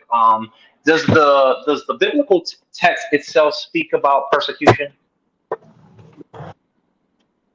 In regards to Christians, Yeah, as regard to Christians, yeah. Um, did the biblical text speak of persecution? definitely foreshadows it. Um, It foreshadows uh, it. yeah, it definitely foreshadows it. I mean, if you're talking about the New Testament, definitely. Uh huh. So it foreshadows it how? I'm just trying to keep the conversation going here. Like how does it foreshadow it? Such as Um, in the text itself. Specifically the text is speaking out of Christ's words himself about what's going to happen to the followers of him. And if The you want to talk followers about the of him. ultimate, yeah, and if you want to talk about the ultimate persecution, I mean, we would definitely say, Christ, Yeshua Mashiach himself was definitely fit the definition of persecution, in my opinion. Okay, cool. So was Christ prophesied to die, or did Christ get killed because of the Judaic laws of that time? Both. Both, Both? yeah. Both? Okay, let me be more specific. Did the Judaic laws of that time allow him to make a change in their Mosaic code? Did the Judaic laws of that time allow him to make a Allow them to change make to the law? changes in the law. Yeah, allow them to make changes in the law and things like that. Allow him And to so make you're such as asking, Passover dinner. you're Yeah, I'm asking asking. if you're asking I'm if not the debating. I'm Judaic just laws. asking. No, I'm asking. Yeah, I'm the for Judaic clarity. code. The Judaic code, where it spoke like if we read Matthew 26. Not helping me do anything. Where's the charger so I can charge my freaking phone? Oh. Damn. Somebody who in trouble? Who in trouble? Look,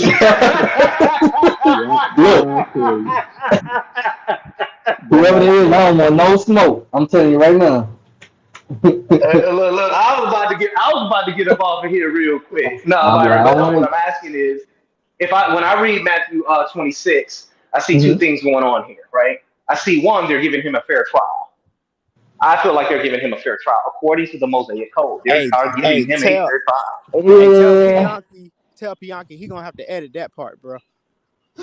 I wouldn't say they gave him a fair trial. Only in the fact of if, again, this is me just going off a straight memory right here. So if I'm wrong, forgive me, charge to my head, not my heart.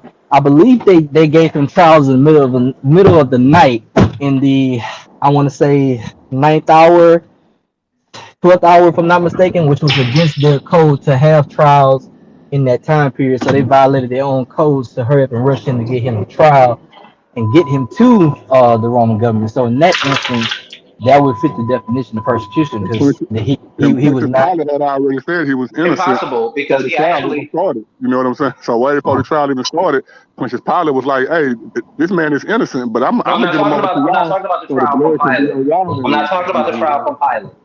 Right. I'm talking about the trial given to him by the council, which was the church itself, by the council itself. Fair trial according to the Mosaic code, according to the Mosaic law. Most of the Hebraic scholars would definitely attest to the fact that they rushed his trial, and again, they're not allowed to have trials in what we would call nighttime, for lack of a better word. They're not allowed to do that. It doesn't. There's nowhere in the text where it says that Jesus' trial was at nighttime. I've never read yeah. Again, I'm sorry. What? When was Jesus in the Garden of Gethsemane and taking the trial? This is actually plain in the text. When was he arrested in the Garden of Gethsemane and taking the trial? Yeah, that's actually what. plain in the text. But it doesn't say that. It doesn't say. Regardless of that, it doesn't say that when he was arrested and the trial. You talking about in the garden? Let's go there. Let me read it. Let me read this real quick. Yo, Bianchi.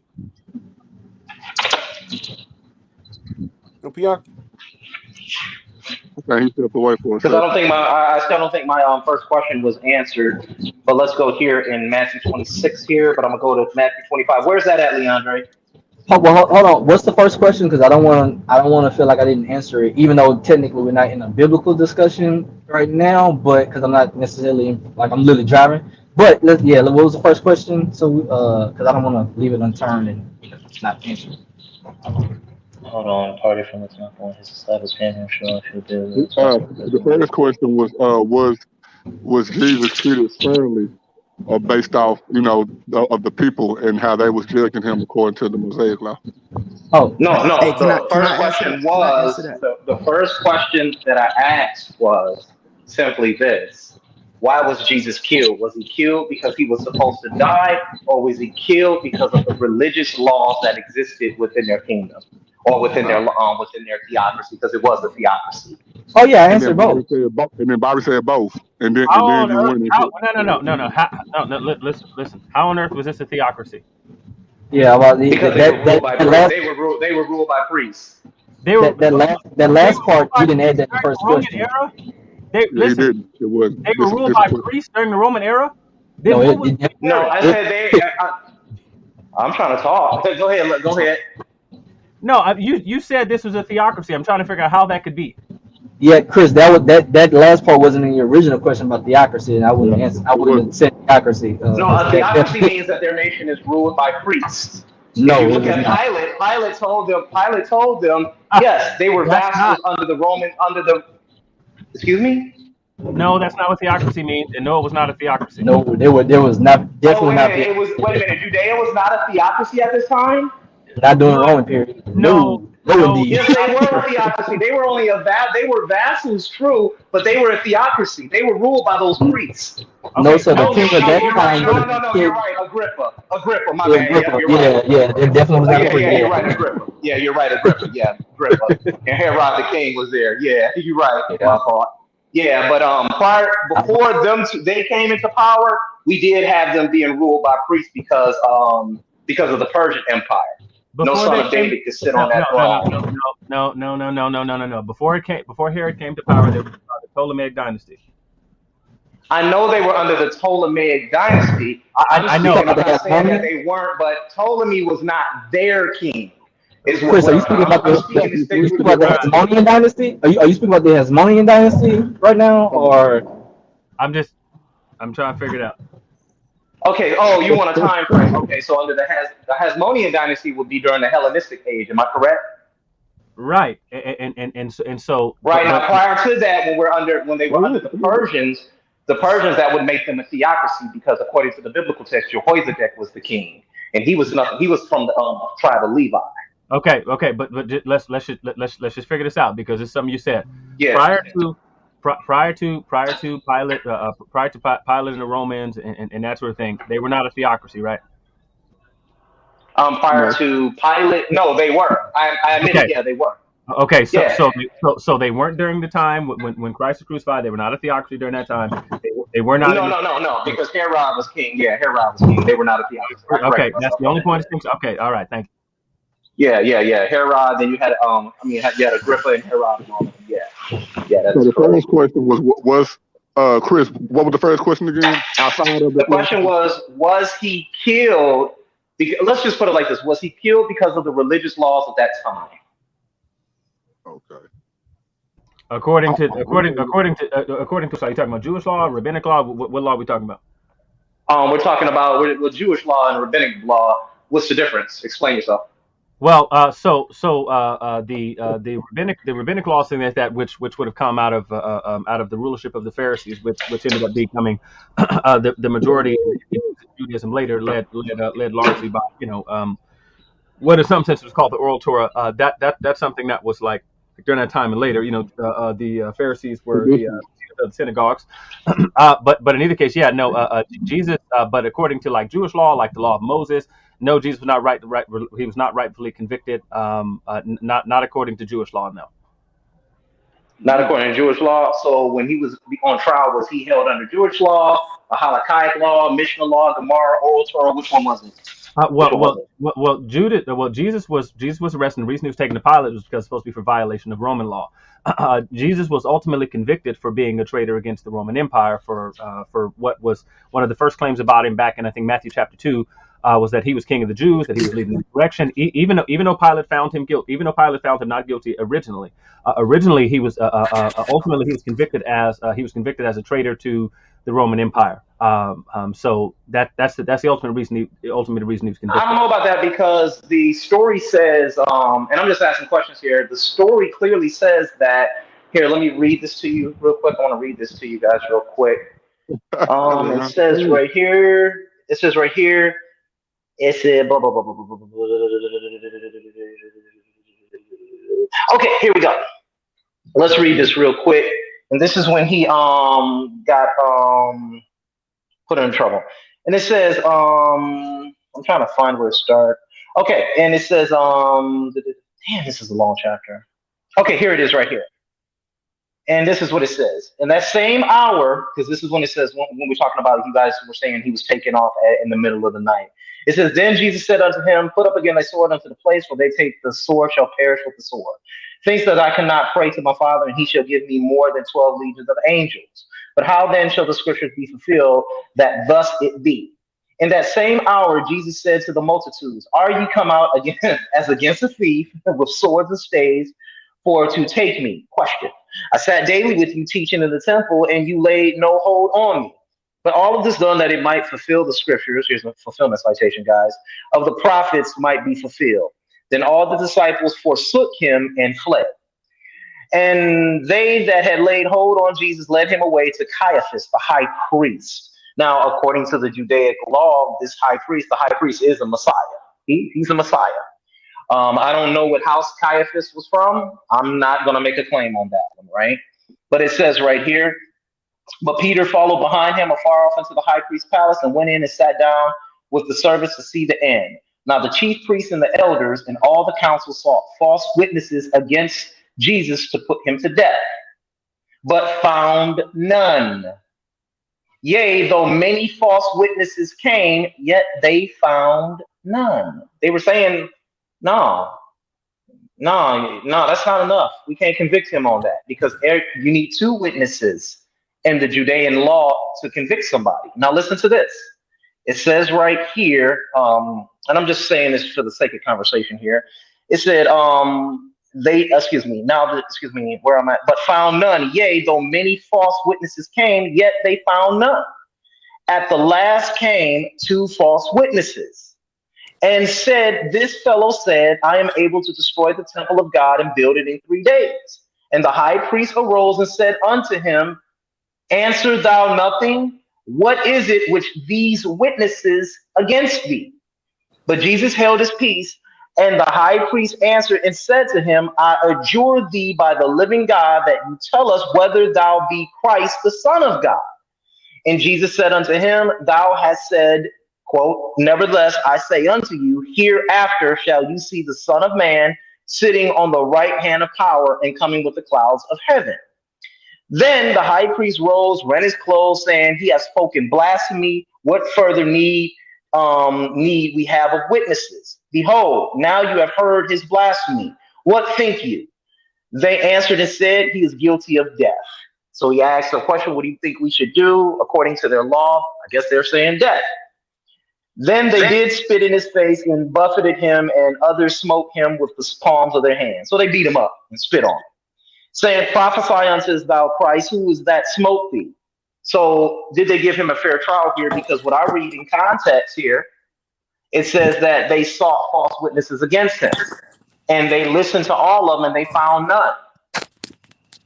And then they said two witnesses came forth and said, he said this, and they asked him, are you going to say something? He answered them not. Okay. Okay, I'm confused on where we're going, but do you know? I just brought something up for what's it called? For conversation's sake here. That's all. Okay. I want to respond to that. Go ahead, Ecclesial. Okay, because y'all just heard my wife. Hey, she is. Woo. Anyways. Yeah, bro. You better give her that charge or whatever she's looking for. You better take care of that. I'm gonna say this, and then I'm gonna have to hop off, but I'm gonna still be listening.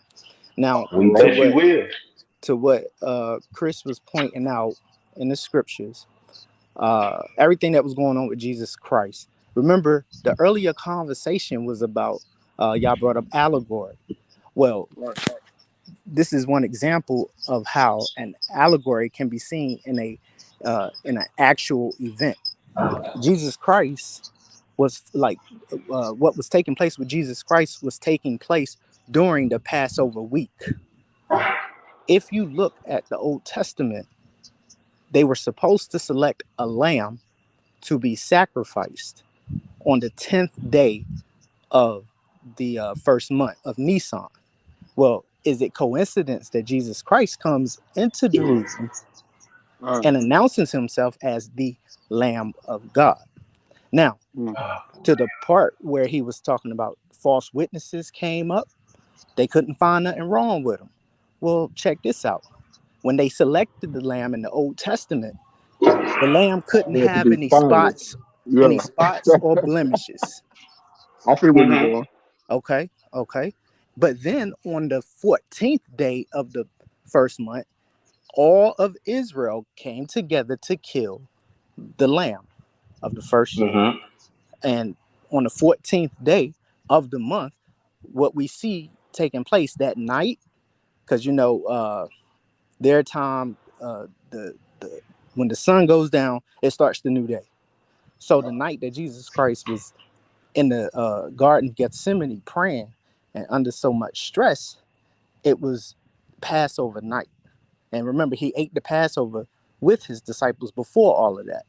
So what's taking place is here we are. They took the lamb, They can't find no spots or blemishes. Oh, well, guess what? He ripe for the sacrifice. But they was doing this without even knowing. That's the thing about it. And the reason they was trying to hurry up so fast is because during this week, you have 2 Sabbaths. One is called the High Sabbath. The High Sabbath comes before the regular Sabbath. So to give you a timeline, by 9 o'clock, Jesus Christ was on the cross.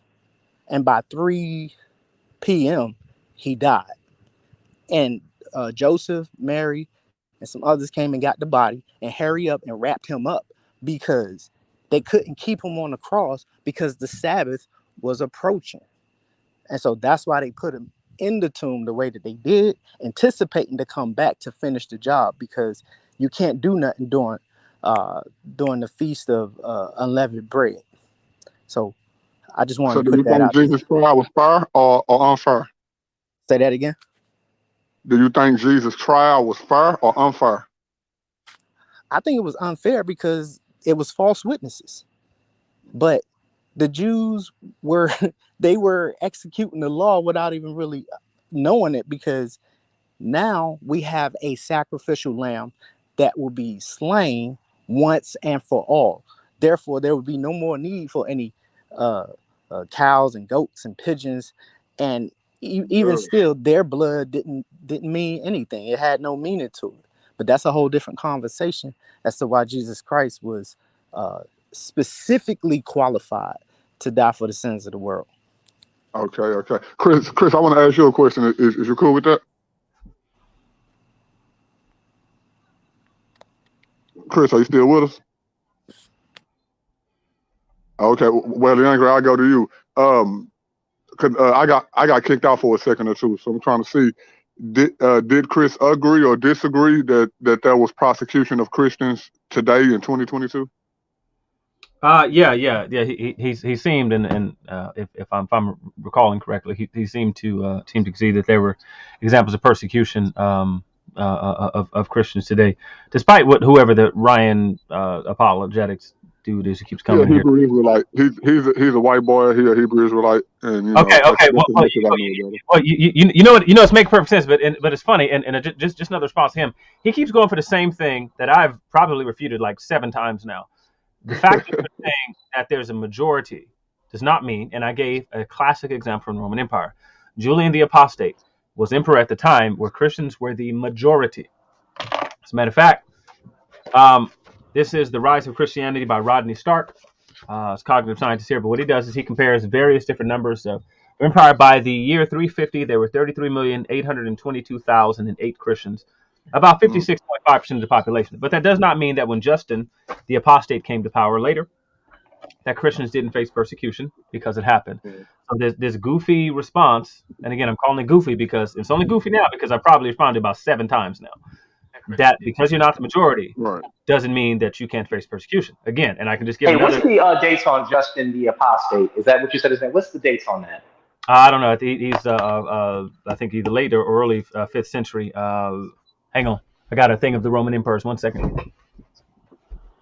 No, if he's 5th century, then I would agree. Yeah, then Christianity would have probably been the major religion in that realm because of the Constantine, the many creeds that were established then. So yeah, I would agree with that. But why were they being persecuted, if you don't mind me asking here? Why were they being persecuted?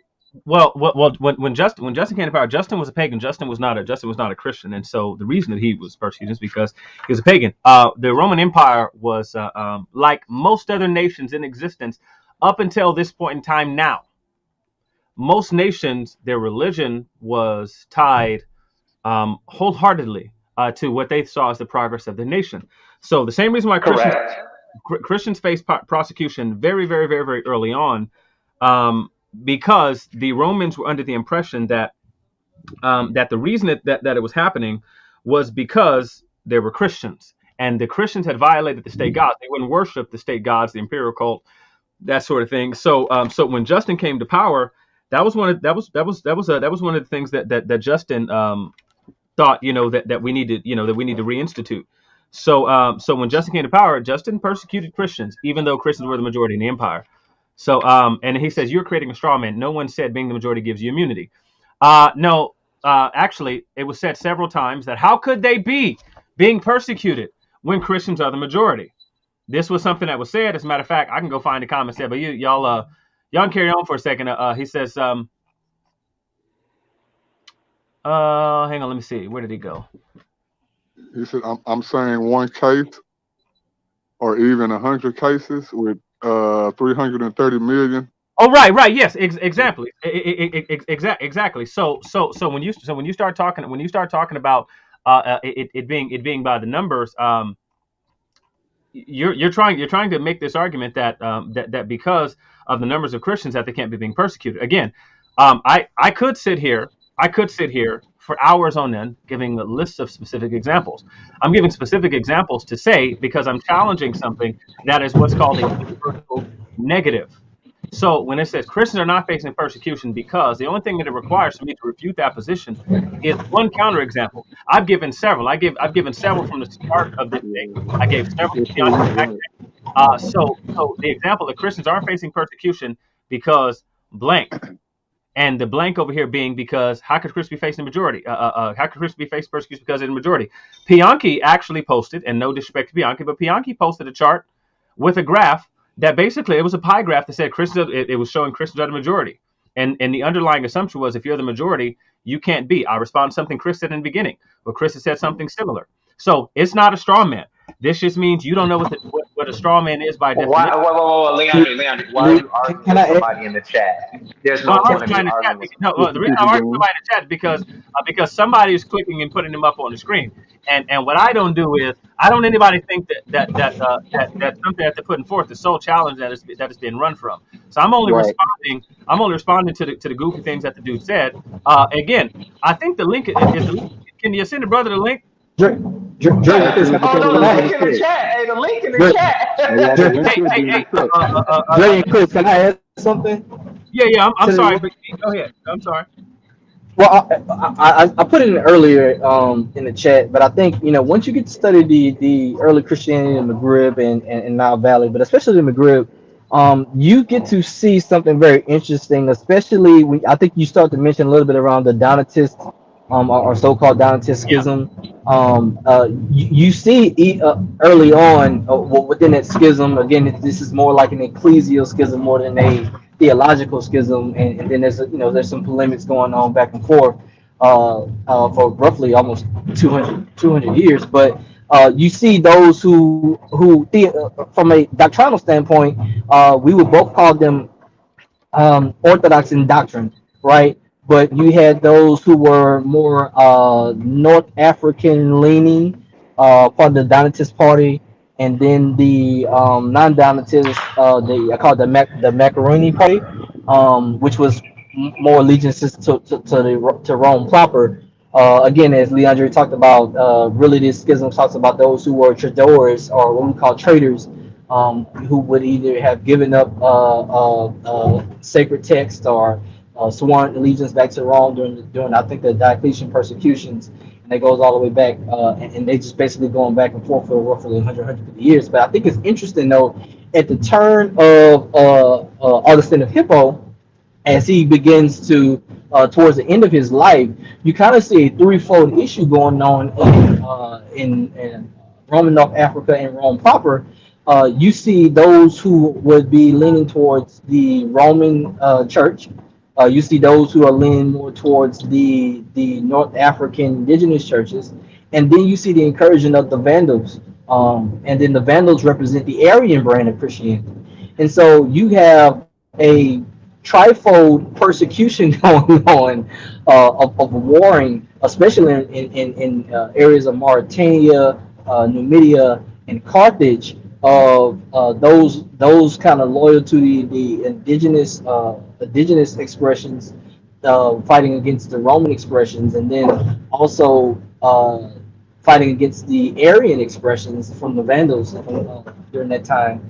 And so again, this is all labeled from a academic standpoint as Christians, two of which are fighting based off of ecclesial issues, and the Arians are fighting, of course, that's the theological issue. And I want to say the Arians took it over for a long time until Justinian came back and reconquered that side of the empire from the Arian Vandals. So again, even with the title Christian itself, it doesn't exclude, I should say, one from even inter-Christian persecution. So I just wanted to add that to it. Again, not disagreeing with you guys, just adding more context, like this idea of persecution, even within faith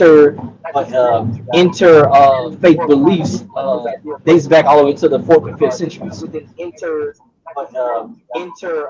Faith beliefs dates back all the way to the 4th and 5th centuries. Okay, so somebody need to mute themselves. I'll repeat. Maybe it's just me. I'm getting it. Yeah, I don't know where the echo comes from. I'll repeat. Somebody ain't muted. Yeah, I don't know where the echo comes from. Everybody mute up. Everybody mute up. It's my fault. It's my fault. Somebody ain't muted. It's my fault. All right, don't say it's my fault. Just go on mute. Everybody mute. All right. We got Ryan Apologetics in the building. So the brother was in the chat. So yeah, listen, he in the chat. He in the chat throwing some fastballs in there. That brother says Chris Harris is a bum. He was a fake Hebrew Israelite. Didn't realize he was lied to. Now he thinks the Bible is fake. When reality, to his credit, he apologized for that because hey, I don't care nothing about. Listen, I'm just saying. I'm just saying. He throwing fastballs out there. So yeah, I'm watching the chat. That's him. Go ahead and speak your piece, bro. Take yourself off mute, brother.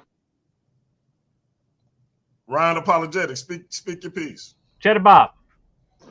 You still on mute. You still on mute. Hey, dude got a dumb friend named Shut Up Bob that'll shoot himself. Unmute yourself. Shut Up Bob that'll shoot himself. Unmute yourself. Yeah. Okay. My bad. I had my phone still on the channel, so that caused the echo. I apologize. Okay, yeah, I'm back. But my bad. I had my phone still on the channel, so that caused the echo. I apologize. All right. Okay, yeah, It's still got. It's still echoing them, bro.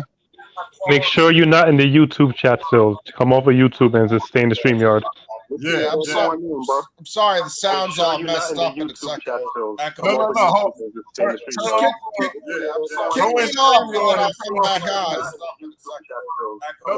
Yeah, close the YouTube and stay in StreamYard. It's almost Juneteenth. Kick this brother off. Turn off your YouTube. Just turn off your YouTube. It's almost Juneteenth. Kick this brother off. Turn off your YouTube. Just turn off your YouTube. All right. Is that better? Now we can understand. My bad, bro. All right. Is that better? No, it's still echoing, man. Nah, bro, you gotta cut that YouTube off, bro. Whatever you watching YouTube on, bro, cut it all the way off. If it's on your TV, Who is this guy? if it's on another phone, Who is this guy? Yeah, who is that guy? Who was that? Chris, did you? Chris, are you seeing the chat? That's Ryan. Let me look. Ryan apology. Okay, yeah, you got to go back a ways, but matter. Hang on, let me just do this. You ain't got to scroll. I mean, no, he was coming after me too. I saw, but generally, like whenever I debate or I'm having a conversation, I don't pay attention to too much in the chat because you can lose focus. You know what I'm saying? I never pay attention to what's going on. Yeah. Had the comment of the night. It's almost Juneteenth. Kick this dude off.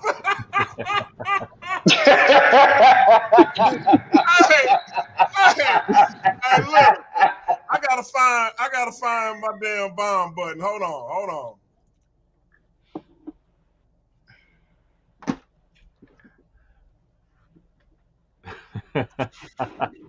My wife then rearranged all my junk, so it took me a while, but that was the comment of the night. All right, we got him back. Now he doing it again. Every time they come around, they do this. All right, we got him back. Okay. All right. I'm just. Now he doing it again. Every time they come around, they do this. You still echoing, brother. Okay, brother. I muted you What we need you to do is exit out of YouTube and go into the StreamYard. Just StreamYard. Turn YouTube completely off. Log out of YouTube, or if you're watching YouTube on your TV, cut your TV all the way down, or cut the phone all the way down. Man, just get rid of that redneck cake. Get rid of that redneck internet service you got, man. That'll help us out. Damn. He said redneck internet service. Hey, Chris is a menace. We need to stop Chris. These light-skinned dudes, man. I'm trying to tell you. Hey, look, we got 4 rings now. Fuck what y'all talking about. Y'all played out, Bianchi. We got 4 rings on your ass. Oh wait. Hang on a second. Is he? Y'all also dropped that Drake album today too, so you know you got to take that in. Hey, first of all, Chris is supposed to be a Pistons fan, and then two, don't do that, Byron. I don't know. Like, when Chris say we got 4 rings, I'm like, last time I checked, Detroit only got 2 rings, and that was back when I was like 5. Jay, you got to take both of them, bro. That Drake album is on your resume today. Hey, first of all, that Drake album is good gym music. You ain't gonna put that. I've closed everything. There you go. You good, bro. You good. No, don't lie to him. Y'all ain't heard it yet. Don't lie to him. Don't lie to him. All right, y'all. We got him back. Let's let Ryan talk. Don't lie to him. I don't know why, but let's let Ryan talk. We're still doing it, bro. I don't know. The ancestors not having it, bro. The ancestors is not having it. Not on Juneteenth. Try putting the headphones on or a mic. Do you have earbuds? Try putting the headphones on or a mic. Well, everybody mute out. Let's see what you got to say. Maybe everybody else go on mute. These guys ever want to I don't know. I apologize. Well, everybody mute out. Everybody go on mute. Like Moses coming through with her pistol through the internet. I respond to what they were saying about me. Everybody go on mute. We don't accept your apology, but go ahead. Everybody go on mute and just let them say what they got to say. We don't accept your apology, but go ahead. Well, you're making up false arguments, man. You're lucky we got these technical issues because all you like to do, it seems, is like make up a straw man. You're lucky we got these technical issues because all you like to do, it seems, is like make up a straw man. Hey, nah, bro, that's too bad. That's real bad, bro. We can't. Too bad, man. Yeah, we can't go through a show like that. I told y'all the ancestors not having it.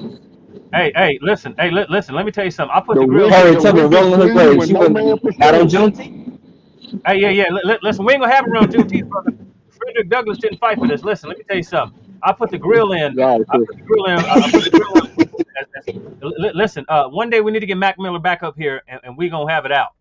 It's gonna be a misunderstanding. Mac Miller. I put the grill in for Mac Miller. Leandre, we're gonna have to have an interview call from Thug Life to School Days one of these days, man. or from Thug Life to Samurai Jack, something like that. Hey, I'm gonna let that white boy know, hey man, Jesus was black. Oh wow. See, none of us live. See, we don't believe that. Hey, listen. And I don't even believe in Jesus. Listen. Wait a minute. Nobody. Wouldn't you want your God to look like you? Man, God can look like whoever he want to look like. If he the all-powerful being, I would want my God. You said none of y'all laughed. You know that's a lie. Bro. Wouldn't you want your God to look like you? You asked me a question, bro. Let me answer it. Whatever God look like, I'm not tripping on. If he's the creator of the universe, I'm bowing down either way. I don't care if he's black, white, Chinese, Mexican, or whatever. If he is Almighty God, and if the Bible is true, I could care less how you look, bro. And that's just honest. I ain't bowing down to no white boy, man. I ain't bowing down to no white boy. No Mexican, none of them. If he don't look like me, he ain't my king. It's just that simple. I don't even stand for the flag. If it is true that it's only one God, now if it's multiple gods, then yeah, I'm rocking with the black God. But if it is true that it's only one God, and that God is the God of over all people, as the Bible say, hey, it don't matter how you look, he or she. You know what I'm saying? Okay, so you got people who are bound down to the police. I done told you before, everything you said make perfect sense. But if he white, I ain't rocking with him. Because I'm Bro, a Right. hold on, bro. Look, bro. He could throw me on in hell with the devil because the devil at that point would probably be You black. got just people, won't feel look, bro. away. You got people who I'm scared of height. gonna feel like Look, bro. all this stuff that happened to black people was on purpose. Okay, that's fine. Okay, let go, bro. You got people who scared of heights. You got people who scared of being enclosed in spaces. You got people who scared of different animals, different situations. You mean to tell me if the creator of everything is in front of you, even though people fear natural things, if this supernatural being pop up in front of you, come on, man. Ain't nobody finna be dumb enough to be like, oh no, I don't worship you all, I don't bow down to you. People bow down to the police just so they don't get time in jail. People bow down to their wives, to their kids, to their bosses over fear of whatever, losing job, losing sex, losing your limbs, losing your freedom. You mean to tell me if the all-powerful God that created everything on this earth show up to you in person, you ain't bowing down? Man, y'all need to be in straight jackets, bro. How would you know it was him? How would you know if it was him? I'm saying if that's the case. If that's the case. No, I'm just saying, how would you know if it was him, the all-powerful God? However it was that he proved to me, if that's the case. No. You're saying however he proves it to you is what you're saying? Like, for example, if God would have, if I was Moses and God showed up at the burning bush, I would have believed that was God. Same way Moses did. So however he would have showed up, however he would have presented it to me. A burning bush is different from a white dude. Okay, no. What? No, he's saying how would God have proved it to me? I don't have a specific scenario. I'm saying if that was the case about God being God, I don't care if it was the burning bush and then God turned to a white man or whatever he wanted to turn into. I don't care what he turned into. You know what I'm saying? If he proved that he was God to me, by your explanation, it's okay to bow down to a white man, is what you're saying. Well, first off, I don't believe God has. Because you said you got people that bow down. Because you did say you got people that bow down to the police and to their wives. But what do you mean by bow down? Are you talking about in forms of prostration and worship? No, I'm talking about. I just want you to be a little clear on that. I'm talking about what y'all was talking about when y'all was like, if God show up and if he was a white man, y'all wouldn't bow down to him. What I'm saying is people bow down for lesser things, and you can't mean to tell me that if the all powerful God show up and you bowing down to stuff like human beings and justice systems and your wife or your husband or whatever, you mean to tell me that you will bow down to a justice system? You ain't bowing down to the all powerful God? Say it again. How does one person and I don't want to make it look like I'm browbeating you. I'm not trying to do that. But I'm just asking, how does one bow down to the justice system? However, what you mean? I'm saying it in a way where people be like, you know how people be like, man, I never give in to the police or F the police and all this and that, and they'll still end up snitching on their friend or still whatever. But the system asked them to do. Listen, check it out. I will bow down to Morgan Freeman, not Jim Carrey. Period. I mean, I got what y'all saying. What I'm saying is, by y'all, what y'all mean by not bowing down to God if he's a white person, which God is a spirit. But I'm saying, let's just say he was a white. Let's just say God was a white person. Huh? Say it again. Morgan Freeman. Not Jim Carrey or Jim yeah, I got you the first time when you said that, but I'm trying to get you to understand what I'm saying. I get what you say. I need you to understand what I'm saying. Now, of course, Chris. Now, I understand you make way more sense than I make right now. Okay, cool. I'm telling you that. Okay, I'm cool. just telling you, Morgan Freeman, not Jim Carrey or Steve Carell. That's it. That's all. Well, I wouldn't believe that. I mean, and not just from you, though. I'm talking about just from anybody, man. With all the fears that are in this world, and everybody fears something. I don't care what it is. If the creator of those fears show up in person, whatever he look like, man, can't nobody tell me that they ain't gonna bow down, man. People bow down for less. So that's all I was saying. Hey, listen. I just want to say that there's a word for that line of reasoning. There's a word for that line of reasoning that come from Bianchi and Chris, and the word of the day is idolatry, and that's wanting a God. Weston, that's your worldview. No.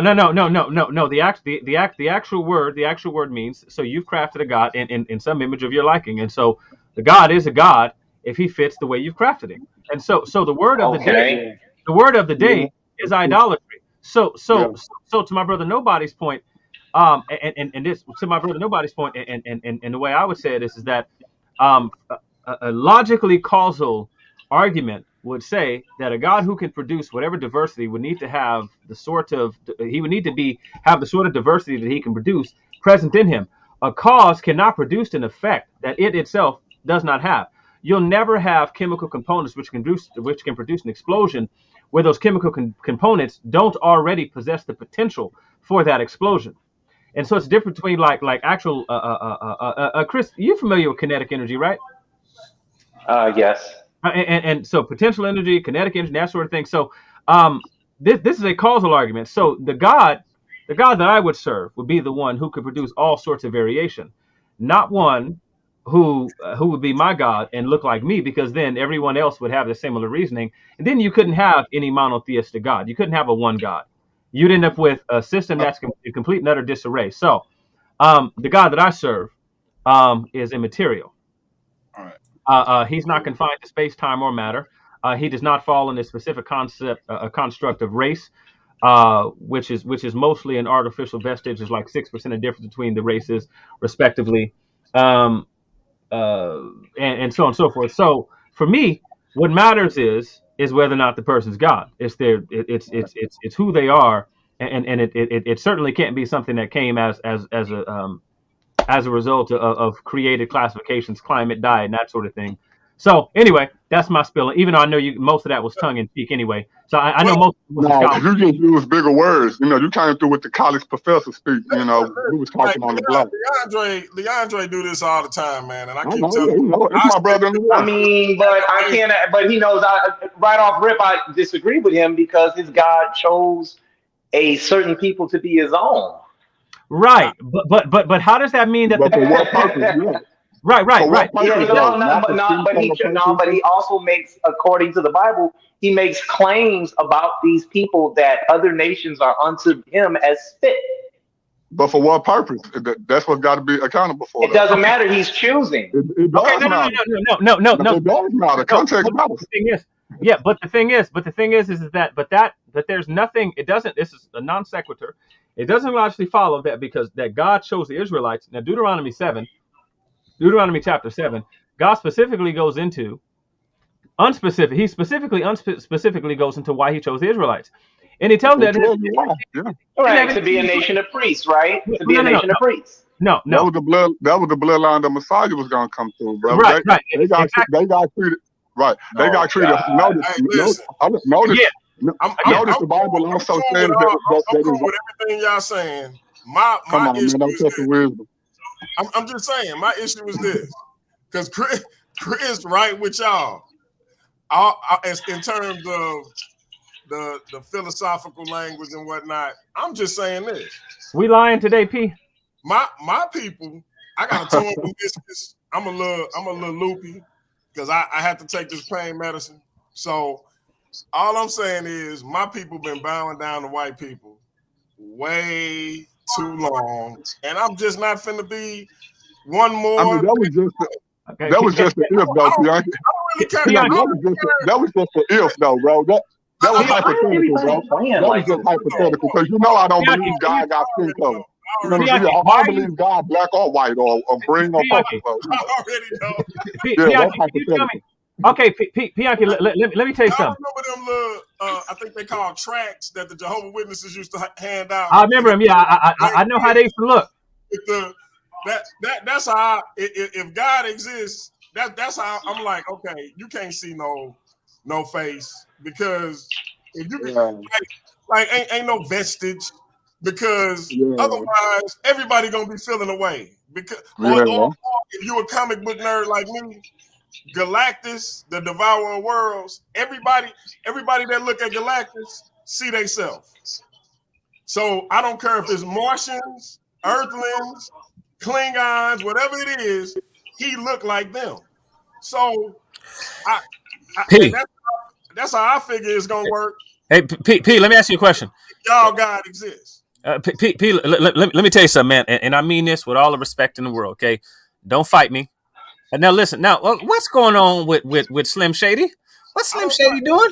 I don't fight samurais, man. Y'all got swords, a long sword and a short sword. Okay, but okay. So let me say this. I think, and again, I mean this with respect. I think you, but you're not a standout. I think you are a victim of white supremacy, and I'm gonna tell you why. Because you think of the world in binary terms.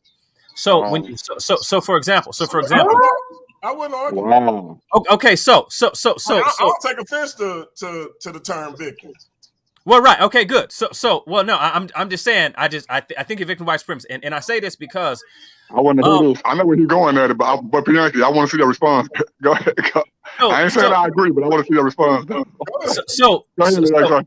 Well, hopefully I won't disappoint brother nobody, but you already know. I know. Yeah. Okay, so here's the thing, right? What commonly happens in these discussions is that people think of race mostly in binary terms, either black or white, right? And there is entire nuance. Like you've made reference 20 million times to the light-skinned brothers up here. Shout out to the light-skinned brothers. You know what I'm saying? Shout out to us. So even among the continent of Africa, there now in a biology class, we went over this. The wide range of shades of color among people who would be African, right? Now I don't listen. What is going on with Marshall Mathers? Why are you calling that man Marshall Mathers? Because he keep coming out of left field. Because he keep coming out of left field like with nonsense, right? Okay. Out in the middle of the ocean and leave me out there to get ate by jaws. Let me be honest with you. Right. You know I'm the first person to say it's one race and it's the human race. If you cut me open, no, I get it. If you cut Shady open and you cut me open, it look the same on the inside. Right. I get it. But because my brother said that, and he already know why I'm saying it, because he said what he said. I can't not argue with nobody when he on my panel, especially about race. Why? I already said what he said made sense, and what I'm saying don't make sense. Yeah, he did. Okay. No, right there. That you didn't even have to take me out to the ocean and drown me. So let me say this in closing. I think that, for example, a 6th century painting thought to be around 565 AD, Christ Pantocrator was from Egypt, and it was hidden during the iconoclasm movement. We started, I think, in 787. What I'm talking about, but I think of 787, the iconoclasm movement started. But this would have been the typical shout out to Clubhouse Street, light skin. Listen, we back. All right, come on, man. Y'all light skinned dudes getting too much shine tonight, bro. Like, come on. Okay, so anyway, this would have been a depiction of Jesus that came from Egypt. Where is Egypt, Pianki? I don't want to make none of. Where's Egypt? What continent? Hey, Africa. Okay. El Kebulon. Okay, so El Kebulon is Arabic. Stop that shit. You know that. I know. So is Cairo, and so is Egypt. But what about Africa? Wait. Egypt. That comes from Egyptus, Greek, though, don't it? I mean, Egypt. I know that, but no. Kebulon thing. Come on, I hear the Moors saying that shit. That the original name for Africa is El Kebulon. I'm like, nah, man, shut up. Egypt is ruled by Arabs right now. Like we. Okay. Wait. Okay. Let me brothers. Can I finish my story? Okay. So anyway, so what I was saying was that so a lot of times, so what'll happen is people see that depiction of Jesus, and they'll say this is a white Jesus. Well, in actuality, you can't really say that, and then people will tell the completely made up story that this is Caesar Borgia, who and the same image, a similar depiction of Jesus from Egypt, around 565 AD, and it was hidden in a church in Egypt, right? A more fair complected Jesus who looks like people from that area, and so anyway, I just want to point out to anybody watching, thinking that when you see the shampoo model Jesus, that this is a white Jesus, might be a mistake. You might be mistaken the phenotypic diversity in Africa. You might want to learn more about the continent of Africa if you think that fair-skinned people equals white people. So even if you see a depiction, right? You might be mistaken. And again, I give you a recent example. You go look at a picture of the Libyan leader Muammar Gaddafi. This brother was rice-skinned. You took the words right out of my mouth. Yeah. All right, do you? I'm done now. He I'm was done. an invader. He was an invader. Hold on. Muammar Gaddafi was an invader. All right. He came, and his ancestors came and brought the straggly bearded asses on up in there and murdered and slaughtered hundreds of millions of Africans. Okay. I don't know, Chris. Bottom line, I don't know. he might have been born there, but he wasn't no African. A lot of people took over Egypt and mixed with different people. So I mean, Egypt, well, here's the thing: Egypt was not the oldest civilization in Africa. It was just mostly talked about classical civilization. Yeah. I ain't never said it was. I ain't never said it was. The background because I gotta put this damn knee brace back on. So y'all do y'all thing. No, Pete, we gotta watch you do it, man. Be old on camera. We need to see it happen. I will not. All right, so you ashamed is what you now look see how you do. He turned the camera on. I absolutely am ashamed. Pete, I need to see how it was done for when I get 74. No, that's why. That's the very reason why when I got my cane, when I'm in certain places, I leave that mug in the car. Boy, I tell you, boy. Until I get this surgery, that's how it's gonna be for the kid. Now, hey man, and I just want you to know, Leandre, when you put your swords down and I get a hold of you, first thing I'm gonna do is cut your bun off. Hey, listen, Pete, I ain't even do nothing. I said I didn't want no smoke here. Like, well, I ain't do nothing. Listen, Richie got that Commodore's part. Talk to him. Hey, Chris, go ahead, man. It's on you, man. No, I just wanted to answer Nagiti according to the Torah. Nothing supersedes Torah. You need a female goat. Anything else? I'm just enjoying myself tonight. That's all. I'm not dealing with nothing else.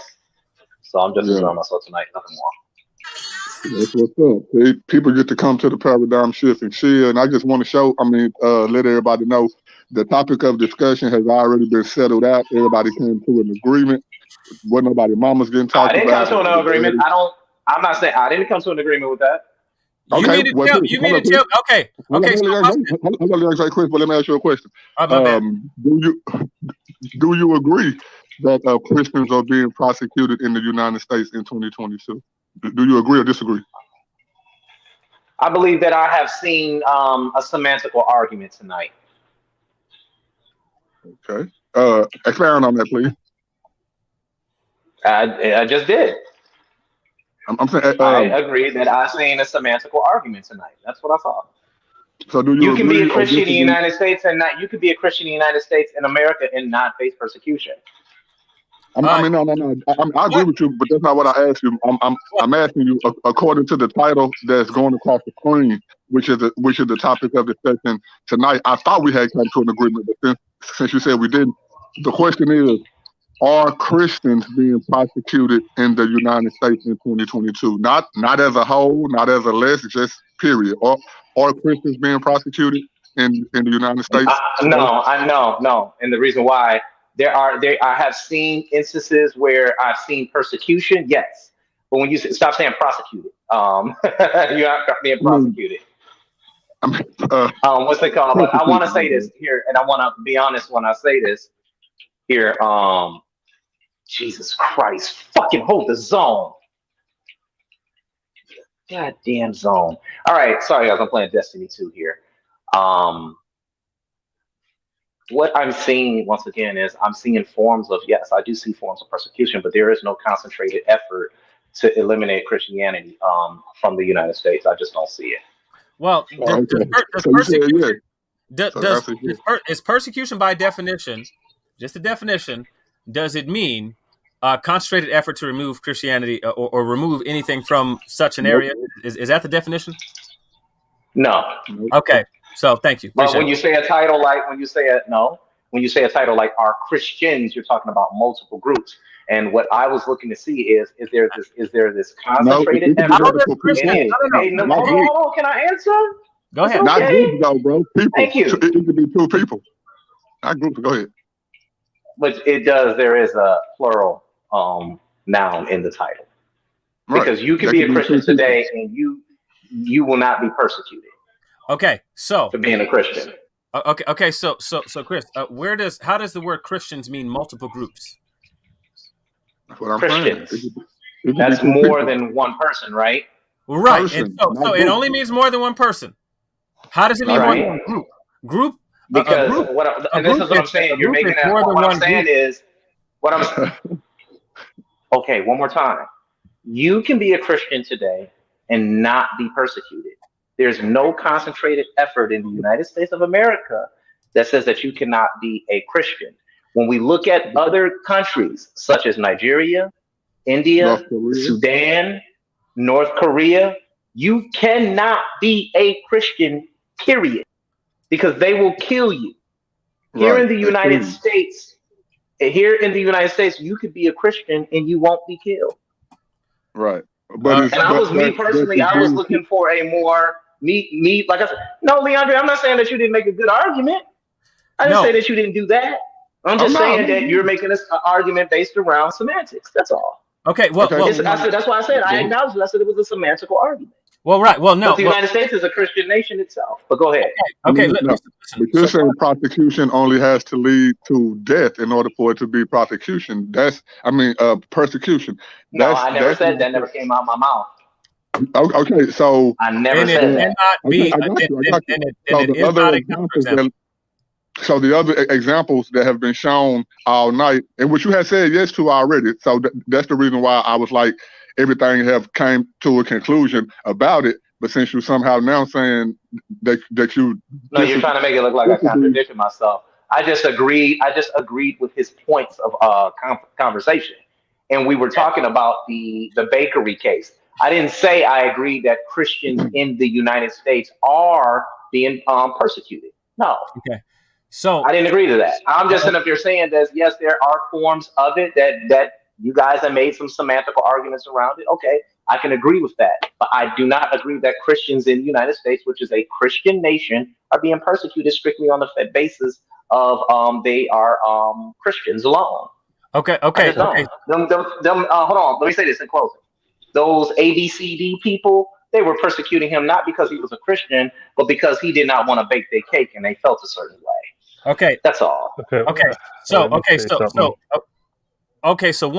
Supreme Court, highest court in the land, completely disagrees with your construction. His reason for denying baking the cake was because he was a Christian. Ipso facto, by that very fact, which is what it means in Latin, by that very fact, he's being persecuted because of his Christian beliefs, which are the reason for him not baking the cake. And so if he's being attacked on that basis, that is an attack on his religion. Fact. Okay. Now, I also referenced multiple studies. That wasn't the only one brought up tonight, though.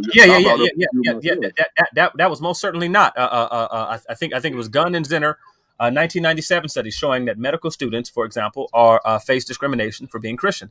I listed multiple examples, not just one of the cake baker.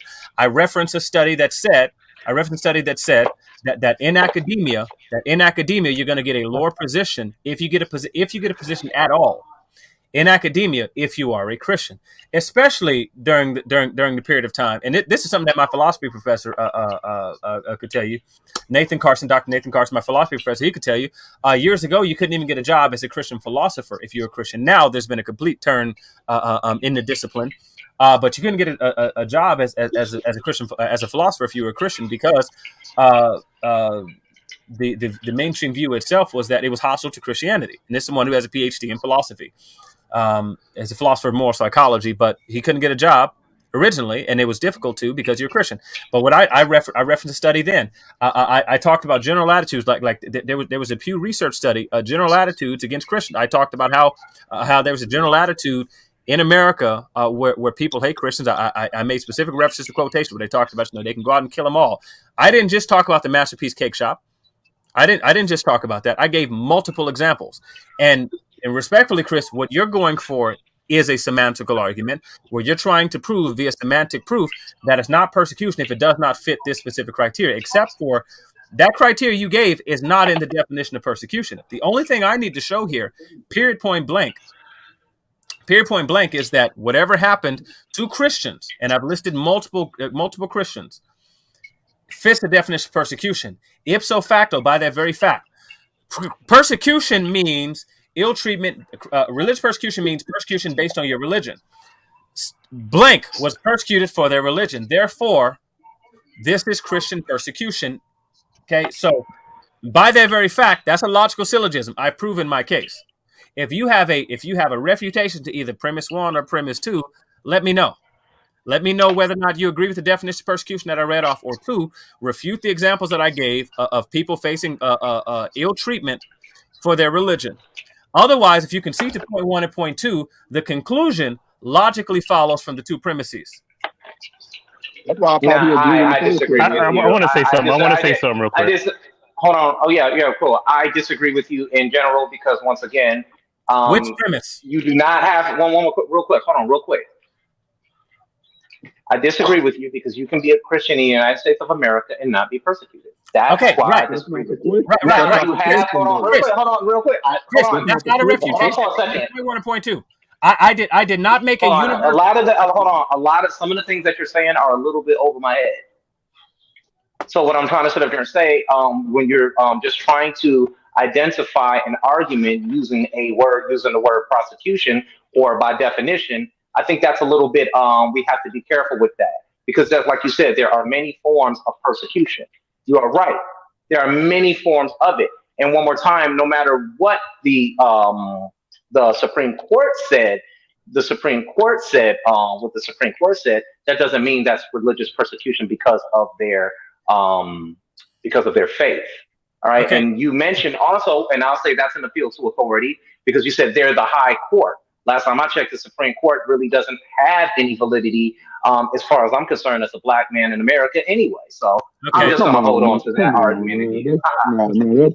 Let me say something. You aren't being persecuted today. Wait. You aren't being persecuted today for being a Christian. I'm not being persecuted.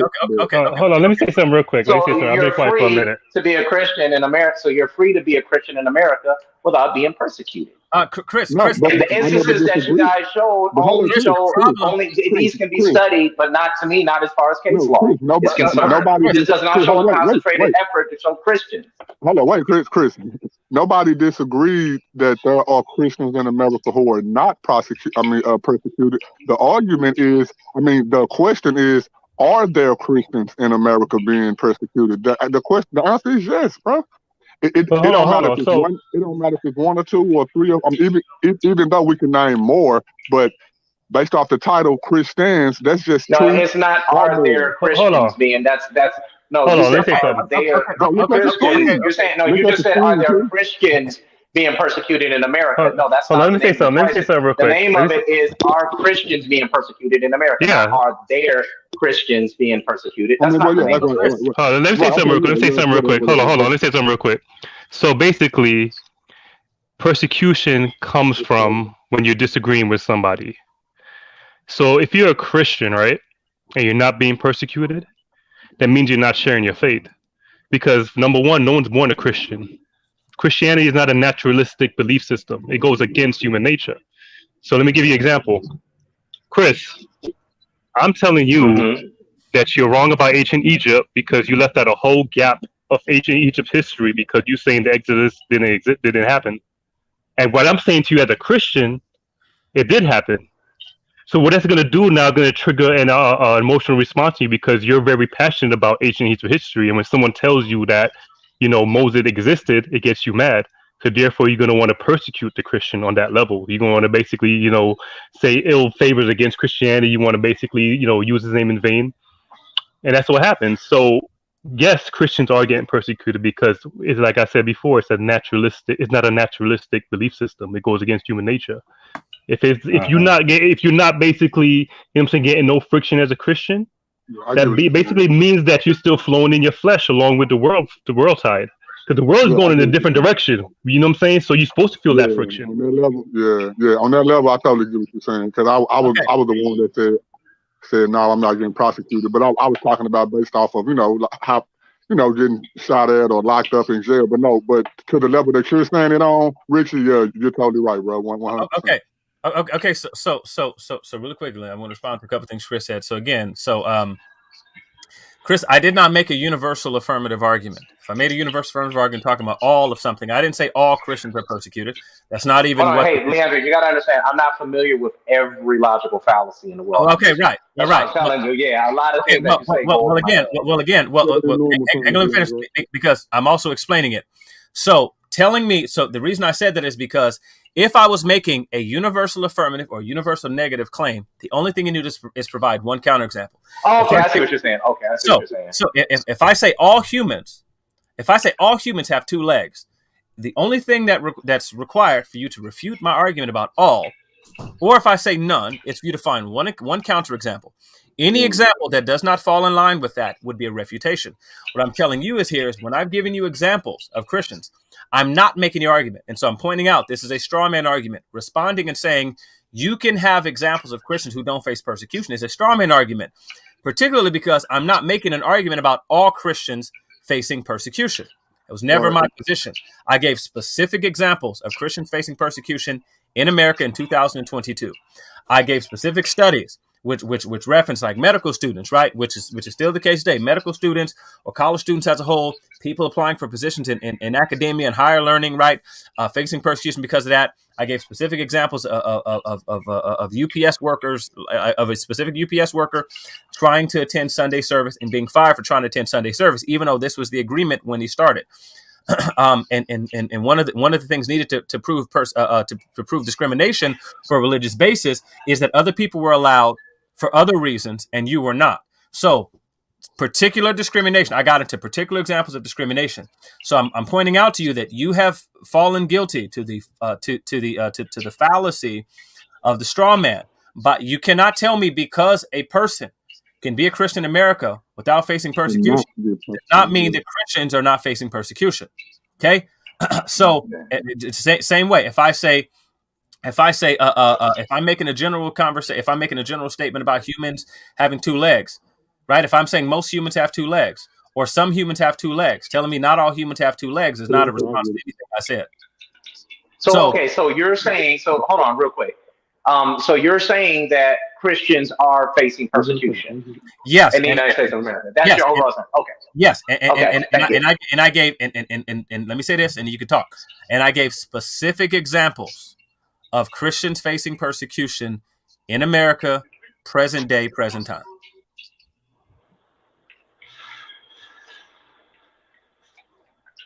Okay. Okay. Once again, I think that Christians have a martyrdom complex, and I think they find instances of people targeting them, and then they holler out, "See, we're being persecuted." Okay. Here's my thing about all of this in general here. All right, and this was just something because I found the conversation to be quite interesting on Facebook. All people groups in the United States are being persecuted. Homosexuals are persecuted. Excuse me. Can I finish? Yeah, you can. I'm asking. Because I'm trying to be. I just want to be. Yes, you can say that. You know what? In general, you know what? Fine, you can go ahead and say that. Yeah, you know what? You can go ahead and say that. But my thing is, what I'm trying to sit up here and say, just because there are instances of. Okay, I'm gonna let you talk. Go ahead, knock yourself out. No, I was just trying to get a clear understanding of what you were saying. You said all. Had you let me finish, you'll get a clear understanding. I know, so I needed you to say that again. How about you just let me finish and you can get the clear understanding? You said all. Because see, I'm not playing my game now. I'm not playing no video games right now. I'm trying to give a closing statement here. Yeah, and you can give your closing statement. I was just asking you a question like everybody. I'm just wondering when you're gonna let me go. I mean, you can talk whenever you want to, but you ain't gonna talk over me on my show. So why we gotta go there? This ain't your show. This ain't your show. This ain't Chris Harris, MVP Harris on here. This don't got nothing to do with you. So now you're trying to pull rank on me over here. Now you're trying to pull rank like you always do. I'm saying because this don't say nothing. This don't say nobody. This say Chris Harris. This don't say you. I wanted Leandre on here. This doesn't say you. You're supposed to be a Christian and show a little bit more discipline than what you're doing. But instead, you're interrupting me while I talk. As much as me and Leandre disagree with each other, guess what? I was able to sit up here and listen to his critique of me today because I want to get better at debating. That's why I'm going one-on-one with him, because I acknowledge him somebody as a superior peer. That's not hard for me to say. Okay, now I ain't done no been quiet all right. Ain't no all right. You gonna listen to me, You are finna be quiet Christian. if you want to. You gonna You can listen to leave, me, bro. Christian. No, You I'm gonna finna listen to me, what you gotta Christian, say, because you just tried to pull you know rank. what I'm saying? You can, who trying This to pull ain't rank? for you today. This You a show was for question, me and bro. Leandre. Bro, And Bianchi invited me don't over start here. whining, bro. Christian. Don't start whining, No, I'm bro. not whining. You just tried to pull rank, and now you're getting checked. Y'all done made me hobble. Y'all done made me. No. Hold on, Bianchi. Hold on, Bianchi. He just tried to pull rank. Ain't no hold on, bro. You finna You be just quiet tried to like I pull said, rank bro. over here. I done Yes, been you quiet long did. enough and let you go on your rant, bro. You can be This quiet ain't for whenever you you. feel like He it, bro. invited me over here. Wasn't nobody trying to pour no rank on nobody, but Yes, you did. You said this I your ain't trying to pour no show. rank, but I can pour a rank, You bro. just said this your I show. can. I did say it's my No, show, you and I'll just say it said again. this your It show, is cuz. my. Everybody, hold And on. I'll say it again. It is my show. Just hold Like, what are on. you talking about? Chill out.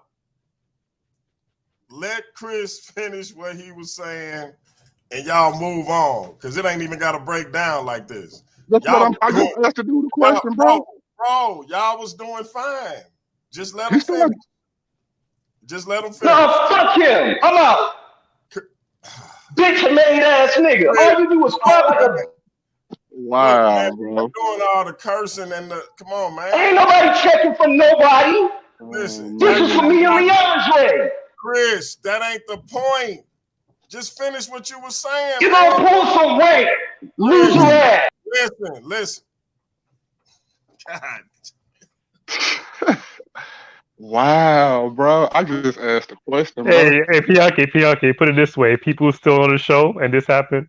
You know what I'm saying? You got ratings. I just want to You got ratings. Say y'all, any one of y'all brothers who caught that whole thing, did I do anything wrong? I just made me hobble down the damn steps. Did I do something wrong, bro? Not for I'm talking about DeAndre, Richard. I think that's Byron. What I say that was wrong at first? I can offer a critical, I can offer a critique for future references. That's all I can do. Look, I didn't even hear what was going on. My son was like, "Daddy, is they fighting?" I was like, "What?" I would say this. I'm gonna tell you what happened, bro. Word for word, real quick. Just give me like 20 seconds. Let me hear Byron critique right quick. Go ahead. The only critique I would say is Jehovah's probably it'd be better to let him or anyone finish like building their whole thing, even if it's because Chris may get irritated even by like little like side comments or anything like that while he's trying to formulate his thought. So I would say for future, just mute while he finished talking, and then once he finished completing his statement, then Chris speak it. Because if you interrupt him, he's gonna take it as, and then you say, "Well, clear yourself," and because he was trying to say that, if you let him finish, he was going to clarify his full statement, but then it came back and forth. Is that he's like, "Well, you responded back, said, well, I'm trying to get what you're trying to say," and he was saying, "Well, let me finish," and I explained it. So in that case, since he was speaking, it would be better to just mute, let him complete his statement, and then ask for clarity after he completed, not while he's in the midst of it.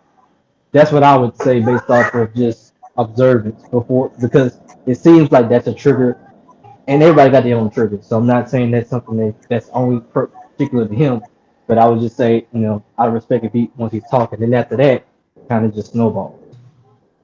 Right. Yeah. And what you said was right, but the only reason why, it wasn't no ill will towards them when I did it, because they've been doing it all night. Somebody would start off saying something, they'd be like, "Oh, did you say?" And oh yeah, I did say that. Oh, okay, go ahead. Okay, hold on, real quick. Did you just say? Oh, okay, go ahead. We've been doing it all night. We've been on here for 2 hours. Like both of them been doing it to each other. I've jumped in on Leandre. I've jumped in on Chris. And I've jumped in on Chris several times on this show, so that's why I didn't feel like it was no thing. I wasn't doing it to be malice. He said that he disagreed that Christians are being prosecuted in America, and then he turned around and said, "Well, I feel like every group is being prosecuted in America." And all I was saying was, "Did you say every?" And then he just started blowing up. Well, I mean, I said it more than once, and I was trying to tell them, hey, I wasn't cutting you off. My bad, I cut you off. I was just asking, did you say every? That's all I was asking. That turned into, as y'all noticed, I got quiet and let him go on a rant for a minute before I jumped in and was like, hey, okay, now you finna chill out. You know what I'm saying? With all that, but you know, it is what it is. You're right, it's my fault though. I'm gonna tell you what happened. So, goes back to the topic about Christianity and persecution, right? So I purposely knew Chris's passion for ancient Egypt, right? But just to show an example of like what Christian persecution is like, I brought it up. So what I did was it put Chris's thug in standby. You know what I'm saying? Now nobody, you know what I'm saying? I'm seeing like nobody used to be a thug. You gotta remember that. So I see the thug side come out of you too. Like, you know what I mean? So he was a blood. They ain't real thugs. Nobody was a slob. They basically, you know, me putting Chris's thug on standby. You know what I'm saying? Bringing up ancient Egypt because that's his passion right there. And nobody, you know what I'm saying? Like he already a thug. So, but you know, nobody wasn't disrespectful. You know, he just said, "Look, you know, this is my show." Like he didn't cuss him out, nothing like that. And so, you know, I apologize for, you know, bringing the thug out of Chris. I didn't say nothing about this being my show until he started saying, "Oh no, you gonna let me do a?" Hold up, bro, calm down. This is my show. Like nah, like you ain't finna. But you know, and but you know, but to the point though, Leandre and Chris did have a good conversation. You know, yeah, it was a good conversation, man. I was loving it. Bro. I hope he looks back at the conversation. No, this is the thing, bro. Look, Richie, I know you probably don't know a little background detail. Chris met me a while back on a whole nother person platform, bro, and he ain't been liking me since then, bro. You know, whatever I said on that platform, which I got it on my channel, but whatever I said on that platform way back then, it was a debate between him and Pastor Bennett, and it was an after show, and I came and pretty much took Pastor Bennett's side, and he came on there and said something to me, and everybody from that show was like, "Nah, I was right." From that moment on, he just don't like me for some reason. Even though, as you see, I try to keep it copacetic with him. We did a whole 2-hour show. We done did shows in the past where I'm just, first off, I'm a Christian, so that's why they try to think that but to his point though, like we gotta give props to Chris though, because you know, seeing him on the platform tonight with Andre, he did good, man. He did good. You know what I'm saying? Like, you know, he was respectful for the most part. You know what I'm saying? So he started playing Destiny 2, you know what I'm saying, throwing the Lord's name in vain. So you gotta understand like the spiritual aspect of life. You know what I'm saying? Like, you know, we roll on that level. So when I heard that, when I heard, you know what I'm saying, that disrespect when he was playing Destiny 2, you know what I'm saying, I knew that something spiritual was gonna happen. So, you know, but to the point though, like, you know, with Bianchi too, and you know, like we gotta just, you know, let Chris come back on the show, you know what I'm saying, do his thing, you know what I mean? No, of course he'll come back on the show. Him and Bianchi, that's their own tie, their own bond. But now, like you're saying though, I mean, I agree with everything that you're saying, you know what I'm saying? But I just feel like, okay, like look at how stuff ended. You know how he cussed me out, he called me out, all these cuss words and all that, right? That's not his first time doing that. He's done that almost probably every time we've talked. And in the same manner that I'm talking now, or you can go check the past videos, I'm talking that same way, you know what I'm saying? And still, anytime he come on the platform, I mean, I don't know why people don't get that I'm the co-host of this channel, not just like of a show, of this channel, you know what I'm saying? So when I say I ain't taking away from Bianchi and him being the founder, but he decided to pick me as a co-host for his channel. So it's like, so when I say that, it's like a, you know what I'm saying, or whatever. But I don't have to say that to nobody besides him. And then it's like, out of all the times that he's disrespected me, called me out my name, told me suck penis and all that. Like, come on, bro. Like, why you doing all that? I don't never say none of that stuff back to you like that ever, at all. And you get a problem with me if I'm asking you, if I'm trying to add lift to something that you had said when you said all people are prosecuting. I said, oh, you talking about all? How did that make it go this far, bro? If you really think about it, this dude older than me, probably about 10, 15 years or whatever, and it ends like this all because you just started off your reply back to Leandre, contradicting yourself of what you said at first. Leandre, why did it even get into that spiel? I said, Leandre, since Chris wouldn't answer this question, did everybody agree that Christians are being prosecuted? You even said yes, Leandre, didn't you? At first, right? Yeah. That's what I said, because what he said led to that conclusion. So thank you. So now watch this. That if you think about it, Richie, that made, in my opinion, would have made Chris seem more smarter or more intellectual. That, okay, whatever the topic was on the table, everybody came to an agreement. That's why I asked him the question in the first place. You know what I'm saying? But then he turned around and said, no, he disagreed. So that's how this conversation came back up. And then he turned back around and said, well, our groups are being persecuted. So then you agree then. Why we even have to rehash it again? You know what I'm saying? But I don't know why I had to get cussed out. And like literally cussed out and all this suck penances. But, you know, it is what it is.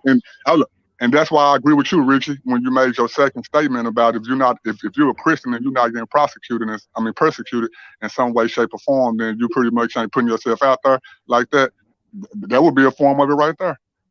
So yeah, I agree with you on that. Yeah, but you know, shout out to MVP Chris, because he has his big following too. So I think on that level too, like, content creators want a level of respect across the board. So, as long as we come back on these platforms and just show that level of respect to each other, you don't have to like get to that again. We just want to show the Black community that we can all talk and about the conversations without getting heated like this. So, if Chris is hearing this, much love. Much love, man. I always say that. Yeah, you're right. And anytime anybody come on the show, I'm always giving big props, because no matter how we ended the last time, because it's all love. And again, I ain't mean nothing by nothing. More than meaning no malice, no nothing, as always, man. And I guess, Leandro, you got some closing words you want to give, bro? I guess so we gonna close the show out. Yeah. I'll just say, let me just sum up here just briefly. I ain't giving the closing comments. I'm giving my closing comments. Somebody else got to close out the show. So yeah, I'll just say that that again, persecution is regarding ill treatment, and religious persecution, ill treatment that you face because of your religion. Christians most certainly face that. Christian boy. Yeah. What's not a refutation to that is other people face persecution for other stuff. That's not a refutation. That's only proving that there's multiple forms of persecution. It does not disprove anything that I said. What's not a refutation is the Christians are the majority, because that says nothing. The Christians are not required to be the majority. It doesn't even say who's doing the persecuting. You can be persecuted by a single individual. You can be persecuted by a government entity, by a group, by a group that's not even in government power. You might have people shooting up your church because the actor himself is not a part of the government. That doesn't mean it's not persecution, right? So you might be a member of a white church and have a North African person coming around there shouting at you because he's a North African man, of Arab descent, and he's a Muslim. And he's cussing you out because you're a Christian. Just because you're a white male, part of the majority, that doesn't mean that what you're facing isn't persecution. Persecution is something that exists on the spectrum, but you fall in the spectrum. It's just like being in a pool. Okay, everybody in the pool is in the water. Not everybody's in the deep end. Now, of course, there's deeper place to go with persecution. So simply pointing out that somebody's in 10 feet and somebody's in 3 feet doesn't mean that both people ain't in the pool. Right. So my argument here, this whole night has been that Christian persecution in America today exists, and it exists in numerous forms. If it's true that persecution exists in the forms that I've said it, and that this persecution exists against Christians, right? Then this means that Christians are being persecuted. And that it exists today. This is 3 steps. That this is persecution, that is persecution based on your religion, and it exists today. Then the proposition before us, I've met the burden that Christian persecution exists in 2022 in the United States. That's the only elements that I came here to prove today, and I rest my case. Okay. Hey, I feel like that was a good resting of your case. Richard, you got any last words you want to give, bro? No, I said what I had to say. Just in the future, let's just have better conversations without it ending in this kind of heat. Okay. I don't know if Bianca's still here or if he walked away or not. My closing words to everything, man. Of course, I was coming on to moderate and, of course, be a part of the discussion itself. At least that's what I was told. So, a long length of the video went without me saying nothing, just Chris and Leandre. It started out with me and Leandre pretty much asking questions or answering the questions from Chris. And, them two went on for for probably about an hour or so, and all of us jumped on around about the end. And I thought it was a good discussion. I thought everybody came to a conclusion. That's the reason why the question was asked. So everything fell apart. I thought I was trying to show the audience that, you know, you could have a question on the table and all parties can agree, even though they coming from different worldviews. So that was the thing, man. This was the discussion about all Christians being persecuted, my bad. I keep saying prosecuted, my bad. Persecuted in the United States in 2022. But there go big bro Pianki. What's up, bro? Yeah, man. I don't know how everything kind of fell apart, but we'll talk offline. But hey, listen. All I know is, listen. I ain't do nothing. Listen, I usually get blamed for this stuff, but I ain't do nothing. And I just want I still feel like it was your fault. But if the glove doesn't fit, you must acquit. But if the hair burn fit, then what? Then it's time for a haircut because I ain't do it. Listen. Okay. So I'm gonna let y'all jump on off. And, hey, Pianki, I got a question for you. Go ahead. Real quick. They didn't sell them shirts in your size? No, I'm just they didn't sell them. They didn't sell them in your size. That's funny. That's funny. Never mind. Never mind. I'll take it back. My daughter is looking for me. I like polo, Ralph Lauren polo t-shirts, and so my daughter was like, "Daddy, what size should I get for Father's Day?" I said a 2X. She was like, "So an extra small." I say, "What?" She was like, "Daddy, you know your shirts be tight." I was like, is that what y'all saying now? She talking about, "Daddy, since you lost weight, your shirts be a little tight." But so I'm gonna let you have it. If you sneeze, it's gonna look like Hulk done ripped it down. Hulkamania done ripped it down the middle of it. You know what I'm saying? Hey man, I'm a little trimmer than I used to be. So you know. But listen, bro, I see you coming out. You look like a black Bill Goldberg. I know what you're trying to do, Pianki. I know. Hey, I gotta be yoked up if a samurai come up with me, man. You know. Hey, Pianki, I just want to let you know. Listen, you can continue to be wired as a Jeep commander all you want to. Anybody scared of that? As a wise man once said, a prophet in the black community once said, "Cause I got heat for Negroes like you." So listen, let me tell you something. Listen, you ain't bothering nobody, Melvin. Ain't nobody scared of you, Melvin. As big as I am, you seen my arsenal, a little bit of it anyway. Yeah. So hey, it is what it is. Hey, ain't nobody over here on none of that. Everybody on this platform, we all just scary little ministers and rappers and wife taking care of us. We don't have no heat. Not me. You know what I'm saying? We don't have problems with nobody. None of that. No Joe Biden. I ain't got nothing. Not me. I don't know what he's talking about. I'm ultra violent. But nah, I'm just playing. All right, y'all. I'm gonna let y'all get out of here, man. I appreciate y'all coming on. And we'll do this again sometime. It was good while it lasted. Hey, no, you know, man.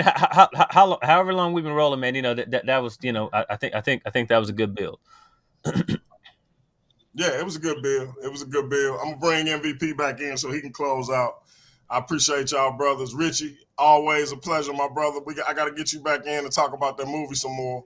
Yeah, man. And you always entertain me, man. This is an entertaining channel, so don't worry about nothing. No doubt. And Leandre, like I said, man, from thug life to school days. So, All right, fellas. All right, bro. Peace. All right. I thought you were just letting Chris close out. I am. Oh, okay. I'm just my bad. I'm just asking. Excuse me. Leave Leandre on. One more time, Leandre. Thank you. I will accept some of your critiques and things like that. And I'm still trying to understand a lot of the logical fallacies. I actually downloaded the book, The 42 Logical Fallacies, and how to use them and how to apply them. It only helps in my debates for me. So yes, I do accept some of your critiques. I do think you were wrong in some instances or things like that. I wasn't able to get my closeout going because I just felt like somebody just wanted to be heard and not let me finish my closeout. I guess what I was saying was a little bit too strong for him. I would appreciate a little bit more discipline. Maybe he should learn some of that from you. Okay. I don't apologize for going off. I'll never apologize for being that. I'm unapologetically black. I don't bow down to nothing. I don't bow down to the police. I don't bow down to white gods. I don't bow down to crucified gods. I don't bow down to any of that. When a God presents himself to me and says that he is God or she is God, then I will bow down. And at that God will have to prove that. But until then, I'm Chris Harris, and I'm going to stay Chris Harris. So what I wanted to say in closing was, yes, there are all different types of groups in the United States of people that are being persecuted. That's just a fact. Maybe we should have somewhat made the title a little bit more concrete, because he was speaking about a universal affirmative, and he was saying that he never gave a universal affirmative. He just wanted to prove that Christians in the United States were, in fact, being persecuted, right? I can appreciate that because he's being honest in his closing statement based on the title of our argument or our conversation today. Me personally, I was not in debate mode. I just wanted to kick it and have a good time with some brothers on the panel. But I do accept his critique of my debate skills and the fact that we were able to have an intelligent conversation, at least between me and him, until the end. But I want to say this. When a moderator brings you onto a panel, and he invites you to his platform, I don't feel like it's necessary that somebody has to try to pull rank over you because you're asking calmly and nicely, can you just get your closing statement off? I don't think that's cool. I don't think that's fair. And it shows that you really don't have any discipline and you're only Christian on the internet. Display the level of Christ. Show a display of it. Just don't talk about it. I don't agree with Leandre on a lot of things. I just don't. I am probably his polar opposite, but I wanted to get together and help build this platform up where they could see me and him engage one another constantly and build some good arguments. So other people of bigger stature than myself, or maybe Leandre, will come on here and we can have great debates. I'm not a Christian apologetic. I'm a student of comparative mythology, anthropology, and history. And yes, Leandre, I do accept your challenge on that. I will be doing a presentation. I don't do ambush scholarship. So I'll be letting you know I'll be doing a presentation on the things that you said did not exist. We'll talk about that because I don't want to make it look like I'm green lighting you either. This is the proper way that you have scholastic engagement. Not coming on here blindly not blindly agreeing with somebody because you want the other person to be wrong. Please let the other person close out respectfully and ask the questions at the end or in the back chat when the show closes down. That's how the show gains momentum. To the gentleman that kept getting kicked off today, I don't know what his name is. He's an apologetic. Trust me, Leandre will give a lot of people trouble. You're not ready for him. You're not. You can argue with him all day if you want. You're not ready for him. All right? There's some other people that I think that will be a great fit for this platform to help grow it. But maybe nobodies are just nobodies. So with that being said, I'm going to close out. Peace. Come on. Well, I just want to say, Brother Chris, I appreciate the kind words, man. It means a lot. We didn't have the nicest of starting off. So again, I appreciate the kind words. Looking forward to future dialogue with you, man. And Bianchi's bald, but I appreciate he had me on the channel anyway. It's clearly jealous. But I'm appreciative to Bianchi having me on the channel, man. So I'm always honored.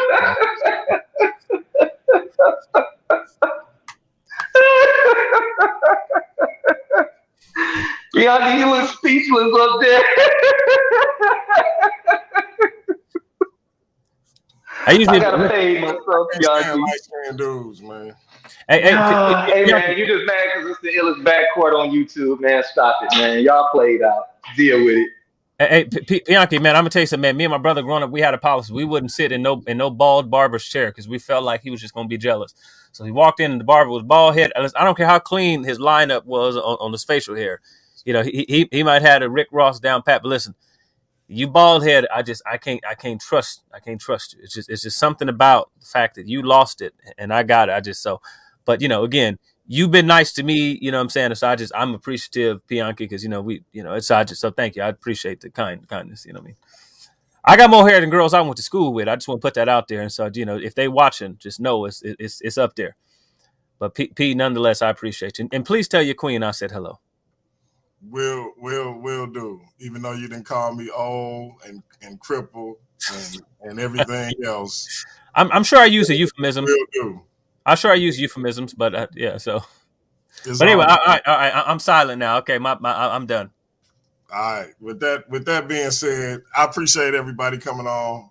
It was a breakdown at the end, but you know, we got bitter rivals who tried as long as they could to be civil. So it is what it is. No, not cool, bro.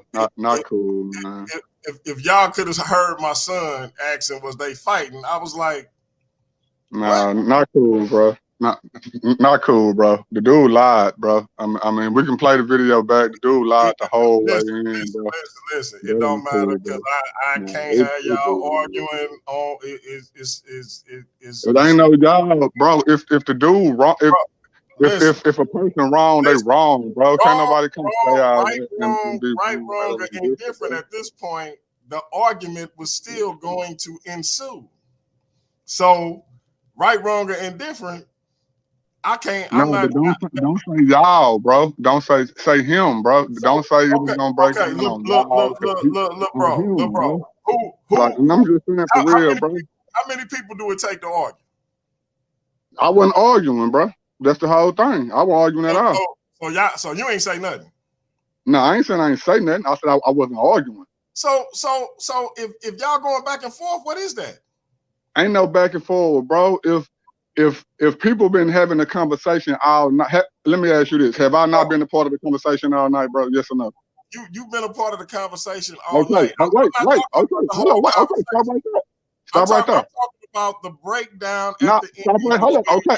I know what you're talking about, but stop right there. You said I've been a part of the conversation the whole night, right? I agree with you. I've been a part of the conversation the whole night. While the conversation was still going, I was still being a part of the conversation at that point. When I ain't raised my voice or nothing, bro. When I get hollered at and disrespected and told to suck penises, I didn't do none of that.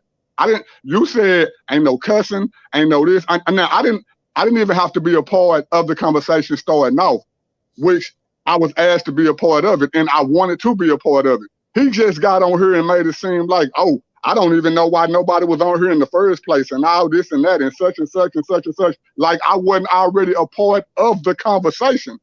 So no, it wasn't no argument. I'm talking about from my behalf. The argument was from his behalf. He said something. I asked him to repeat what he said. That's been going on the whole night. I asked that to him at the beginning of something that he said, and what he did, repeated what he said. The reason why he didn't want to repeat what he said at the end is because he caught that he was contradicting himself, and that's why he didn't want to say it again. It didn't have nothing to do with me being. No, wait. He got his spiel. You explaining what happened. He got mad over that, bro. And we been y'all still got into an argument. He got into but you're making it seem as if we got into an argument with each other. He got into an argument with me, bro. I was still calm. I was still chill. He cussed me out. He raised his voice. He did all that. Not me, bro. So he don't get to come on here and say, oh, well, let me end it professionally, and how people get to talk professionally. Well, people don't talk like that at the boardroom meeting. Even though I didn't try to offend him, if I did offend him, he should have kept that same energy that I kept.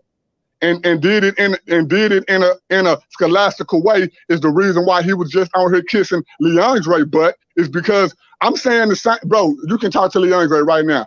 Everything Leandre said tonight, I either chimed in and said it before he said it, or I just said it and he gave more details to what was being said. I say the same stuff Leandre say, bro. Only reason why he was kissing his butt tonight is because he realized that, dang, okay, this dude right here is, man. Same reason why I brought him on the show in the first place.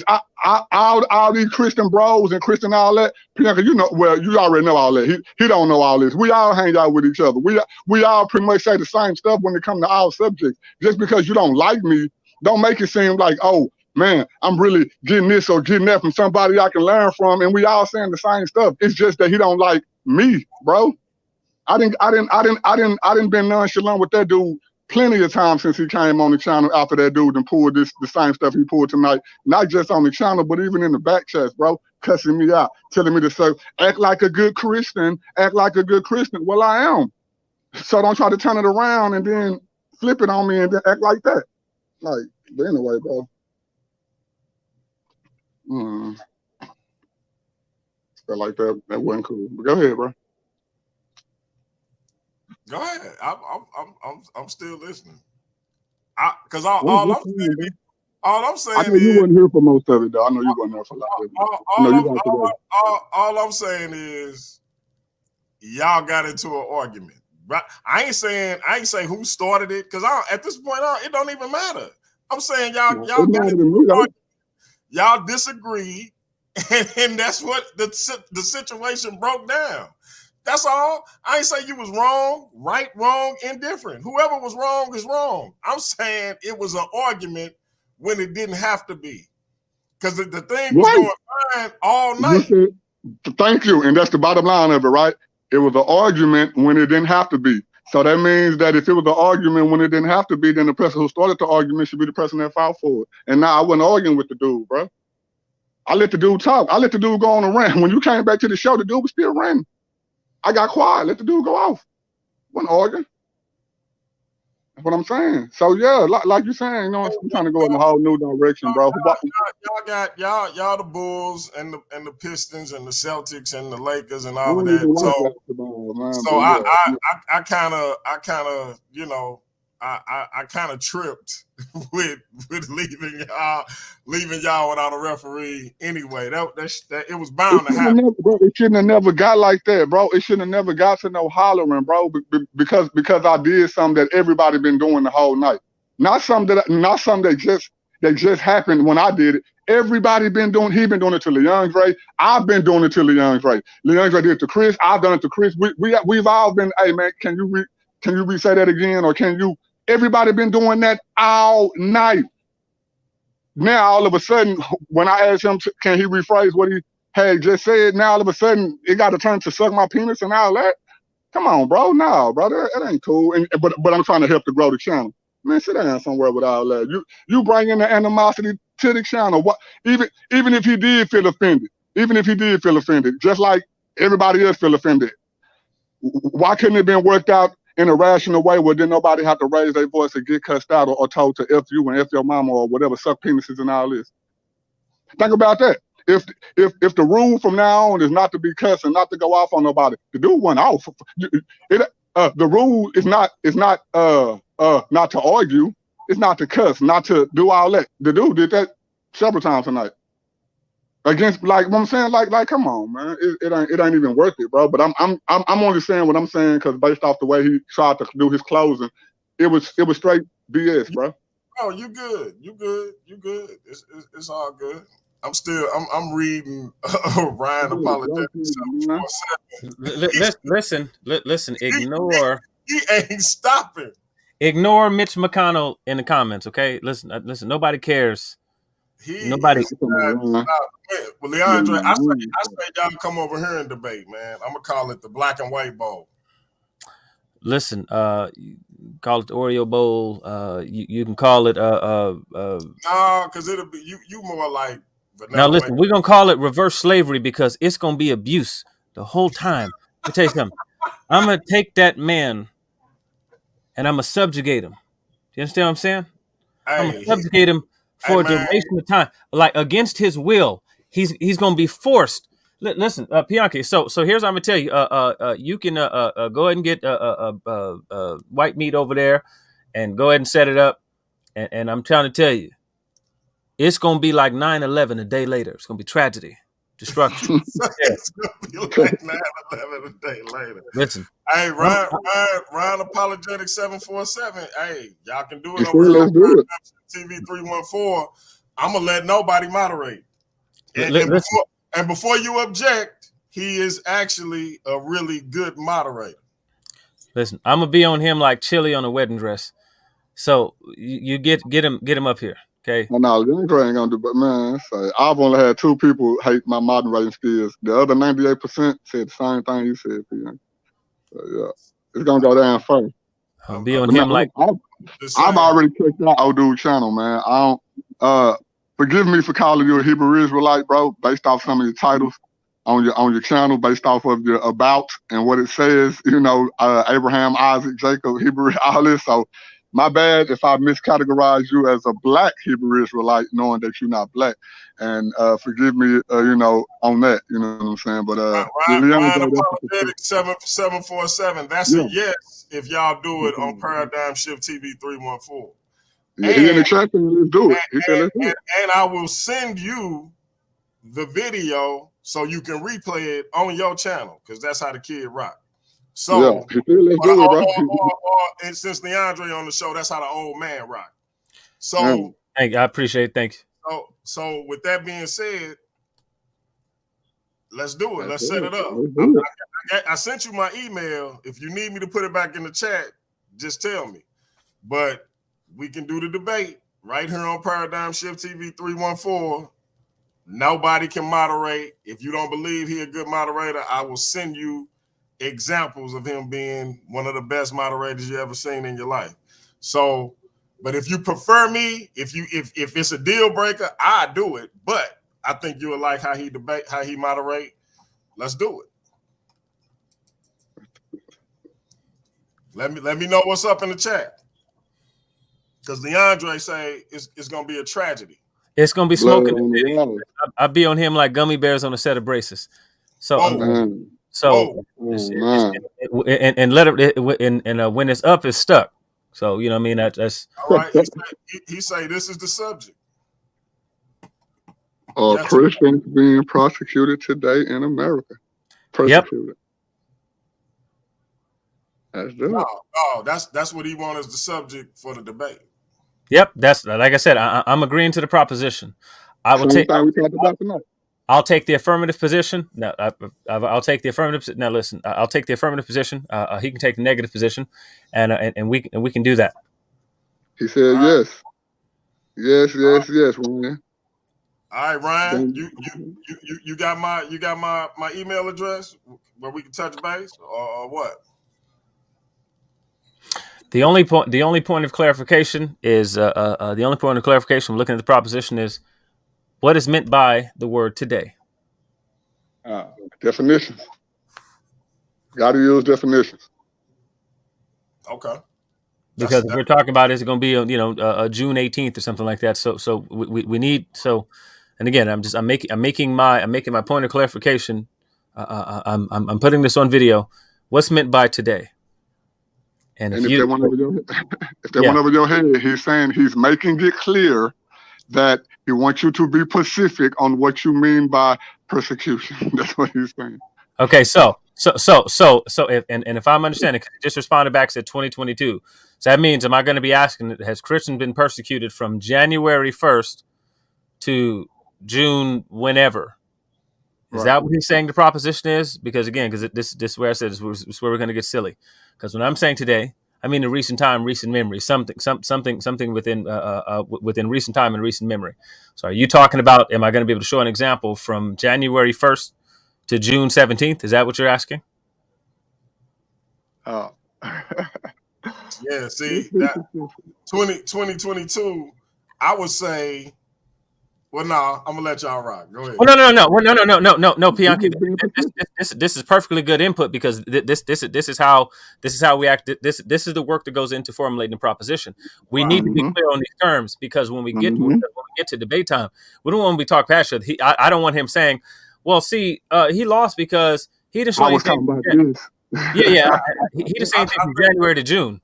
You gotta Ryan 747. You gotta broaden it. You got to either say the last 5 years, the last decade, the 21st century, etc. In modern times, which could be yes. See, the thing is, see, I would say modern times. So I would give a definition of modern times. I would talk about with within the last few generations up until present time. And then he could respond to that. So that would be how I would define today. So if I say. Oh, go ahead. My bad, Leon. No. Go ahead, bro. You the old man. You take it. No, I was just gonna say, for example, one of my textbooks say American history from 1776 to 1976, which 1976 is the year I was born. So that's how you could frame it with regards to modern times, from 1950 till now, etc. So you got to give us a time, because if you just do 2022, it's literally from January 1st till whatever day we do the debate, provided we do it this year. So you see what I mean? So get specific on that, on when we talking about. Ryan, he said postmark criteria. He wants one incident to prove 100 million Christians are being persecuted. Okay. Okay. He said post criteria, but I don't see it. Okay, right, but now again, I just want you to look at the ridiculous response there. I have a finite amount of time, and so it's like asking if someone asks me about some historical event, and I'm going to take and I'm he changed the topic, bro. He said now he wanted to be, because he's saying that he don't want you to be able to show like one incident compared to like 100 Christians. So he's saying now I want all Christians as a group being persecuted in 2020. Right. Except for anybody who's ever taken any math class. I'm talking about like arithmetic level math class in school would tell you, if I want to figure out how many cherries in a pie, I slice into the pie, and I count how many cherries are in that pie, and I assume a equal distribution across the entire pie, unless I believe that all of these cherries are stuffed into one spot. And this gives me an idea without having to go into all specifics and talking to every single person. Anytime we do surveys, you take a sample. What I've given today, and this is how, I would ask this gentleman, you ever been to school? And I mean like grade school, because what I always have to do is give a sample. I cannot physically list off every single incident of every single case that has ever existed, or every single case that's ever taken place in the year 2022. What I'm always going to do is give a sample, which leads to a necessary conclusion.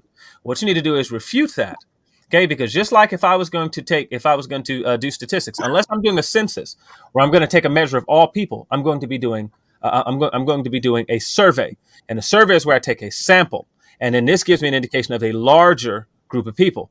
So when I say Americans favor the president, 47% of Americans approve of the job that Joe Biden is doing. Pianki, have you ever personally been asked, have you approved of Joe Biden's job? Anybody ever knocked on your door and asked you that? They have. Okay. And so did they do the same thing to everybody else in your neighborhood? They did not. Did they do the same thing to everybody in your household? No. So, and what always happens is, in these cases, you take a sample. This dude does not understand how a survey is done. And so when I give a survey, when I show a picture of persecution, it indicates a larger thing. And he talked about, so one person dies from choking on a golf club. People are choking on golf clubs. Well, yes, that's what that means. Yeah. Yeah, that's exactly what that means. Somebody choked on it. Yeah, that's exactly what that means. If I say people voted for Kanye West, that's not a statement about the general. It's not a statement about the majority. It's not the statement about the majority. It's not a statement about all of them. It's not a universal affirmative. And this is why you can't do the stuff you're doing. Right. How y'all don't get what he's saying, man? Like, come on, bro. Why we got to repeat it? Ryan 747, I'm gonna do you a solid, man. As a fellow YouTuber, I'm gonna do you a solid. Because I stick to the rivers and the lakes that I'm used to. That's why Leandre ain't never got an opportunity to drown me. So I learned within a few sentences typing with him on Facebook that I wouldn't swimming out in the deep waters with the ponytail one. So what I do is I stick to the streams. Don't hear from Pete. Let them learn.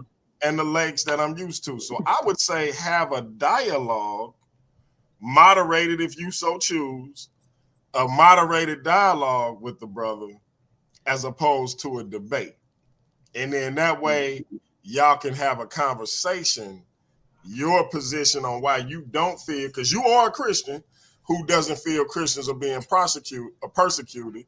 You can say why, he can say why he feels the opposite, and y'all can build from there. Maybe y'all will come to an agreement, maybe you won't. But in a debate, it's different. And you seem like a good brother. I don't even want to see you get chewed up by this slim reaping assassin over here. So I'm doing you a solid. Right. And again, and for everybody. Right. And let me say this last thing. This is the part. This is the part where I've been careful, and I really try to be careful because, like when you turn in assignments, for example, right. And you got a PhD looking over your work, right? Because this is the class unit is their area of study. They're going to chew you out about not being specific enough with your words. But I think that even just honest people need to be very specific with their words. So I've been very, very clear about what it was that I was saying that took place. So this is why I responded and said, trying to tell me that even if you say you can be a Christian in America without facing persecution is like saying that you can be a woman in America without being raped. That doesn't mean that women aren't being raped in this country. If I say slaves were whipped, if I said, well, you can be a slave without being whipped, well, that's entirely true. If I say slaves were black people were lynched and killed, it wouldn't be a refutation to say you could be black in America without being lynched. What does this stuff have to do with what my actual position is? You're going to need to pay attention to what it is that I'm saying and respond accordingly. You cannot make stuff up. You cannot make me say what you want me to say. So when I'm talking about, so if I was talking about, and let me tell you something, Chris Hansen. If I was talking about the plight of the Negro, you said the same thing 4 different ways. Come on. If I was talking about the plight of the Negro in the Jim Crow South, and I say, African Americans had faced ill treatment and discrimination in the United States, if you said that up in the New England area and up in Northern America that blacks did not have not have such, even if we went, let's say, matter of fact, let's not even say that. Let me go back to slave times. If I said blacks in America were enslaved, and you told me that, well, up in the New England area up there, well, blacks were employed, they were gainfully employed as rope makers, like they even worked with Thomas Jefferson, so forth. That would be a 100% true statement, and it still would not be a refutation to anything I said. Nothing at all. He wants to embarrass me banal. So you need to pay attention to what it is that I said. So trying to tell me, well, not everybody, and trying to talk about the numbers of people, I'm always going to give you a survey. I'm always going to give you a sample of what it is that I'm talking about. If humans got 2 legs, that's not a universal affirmative statement. I didn't say all humans have 2 legs. Okay, so I'm sorry if this is your first time, but Chris Matthews, you can come on, Steve Kerr, and you can respond to what I say. So Dirk Nowitzki, I'm looking forward to you listening and responding accordingly. So Pianki set it up. I'm done rambling. Hey, Leandre, this just remind me of a conversation that I had that in turn reminded me of when I told my brother that he said, snakes and donkeys didn't talk. And then you said, Pianki, you reasonable. So let me ask you a question. Mm-hmm. Say, human beings are animals. I said, correct. You said, do human beings talk? I said grand opening, grand close. Right. So then I asked my brother, I said, have you encountered every species of snakes and donkeys throughout history? The answer was no. I said, so how then can you say that no species of snake or donkey has ever talked then? And of course I got yelled at, but if you haven't encountered every species, how can you with 100% certainty say that none of them have talked? I had a similar conversation. Remember, I was telling you about this conversation where I'm talking to an atheist and he said he doesn't. I said atheism is a belief. He said, how do you figure that? I said, because you have to believe God doesn't exist. He said, well, you telling me I got to believe to not believe? I said, you admit that it's a possibility that God exists. He said, well, yeah, it's possible. I say, so once you admit that it's possible, you have to believe that it doesn't exist, that God doesn't exist. So once you throw a belief in there, it's a belief system. Right. And we argue for about 4 hours. But my point is, this thing can go, you know. Yeah.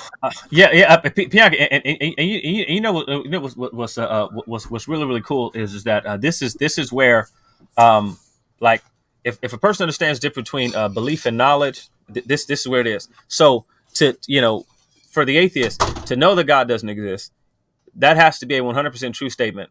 That can never be wrong. It has to be 100% true. If it's even one chance, and you're wrong about that, you don't know that. Can you know something that's not true? Like, can I know Bianchi has long hair right now? I cannot know that. It's logically impossible for me to know something that's not true. So anyway, but yeah, so this is that's to Bianchi's point. Yeah, that's the thing. But yeah, the brother. Listen, we can have a dialogue, debate. Listen, it don't matter what it is. I'm going to dog walk Adam Sandler, and me and Mr. Affleck here, we gonna have it out. So come on, Reindeer Games. Then Ben Affleck was Batman, so let's not do that. Okay, you right about that. Where's 747 anyway? What, Miami?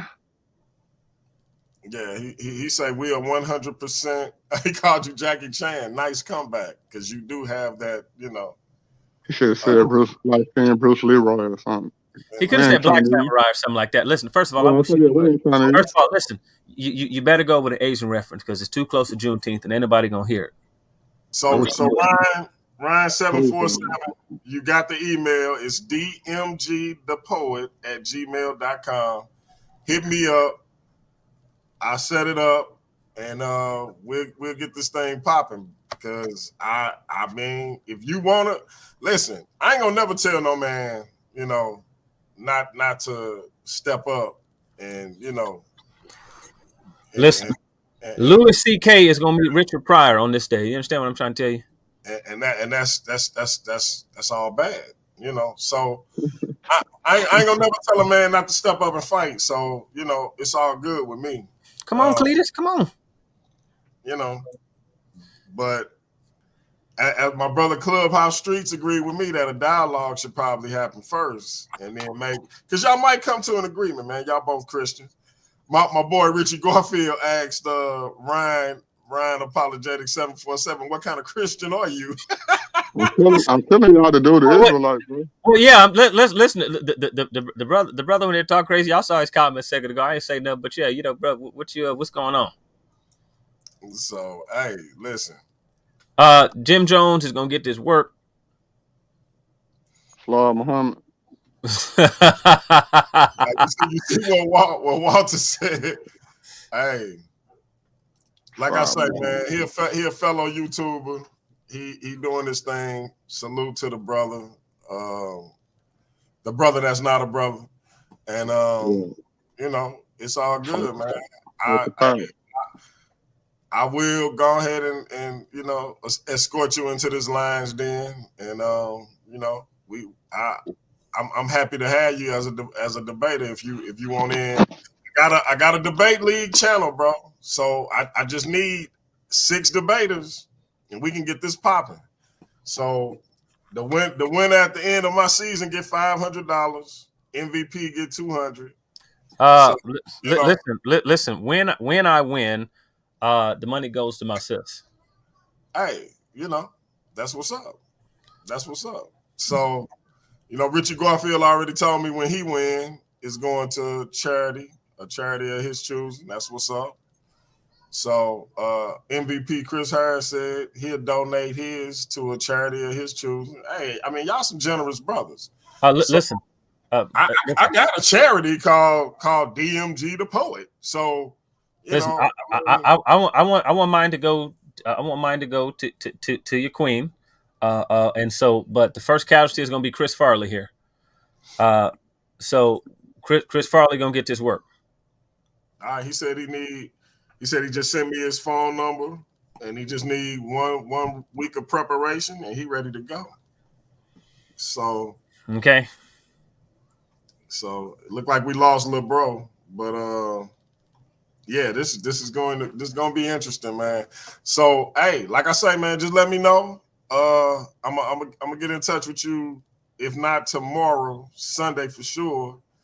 And I get Leandre either on the line or on Facebook, and we'll get this thing popping. We just got to come to an agreement on the title and what exactly it is, what time frame it is we debating, and the layout of the debate. Are we going with the, as I call it, the Sinetta TV style debate? Are we going with the collegiate style debate, Lincoln Douglas, etc.? The brother is versed in all of them, so I'm sure you are as well. I'm giving you that credit. Jonah Hill is not versed in all of them. Don't do that. Don't even try to pump up Zach Galifianakis. Okay, don't. Adam Sandler versus Jackie Chan. he say Sinetta style. So I mean, so Sinetta style meaning that we're just going to scream at each other. Is that what Sinetta style? No. Basically, what it'll be is you seen it on here. Yeah. I seen it. I watched Sinetta pause the channel and start cussing out JJ 7000. Well, yeah, no. That's not what I mean. The round setup is what I mean. Just like you get a 15, 20-minute round. He gets the same. That's the first round.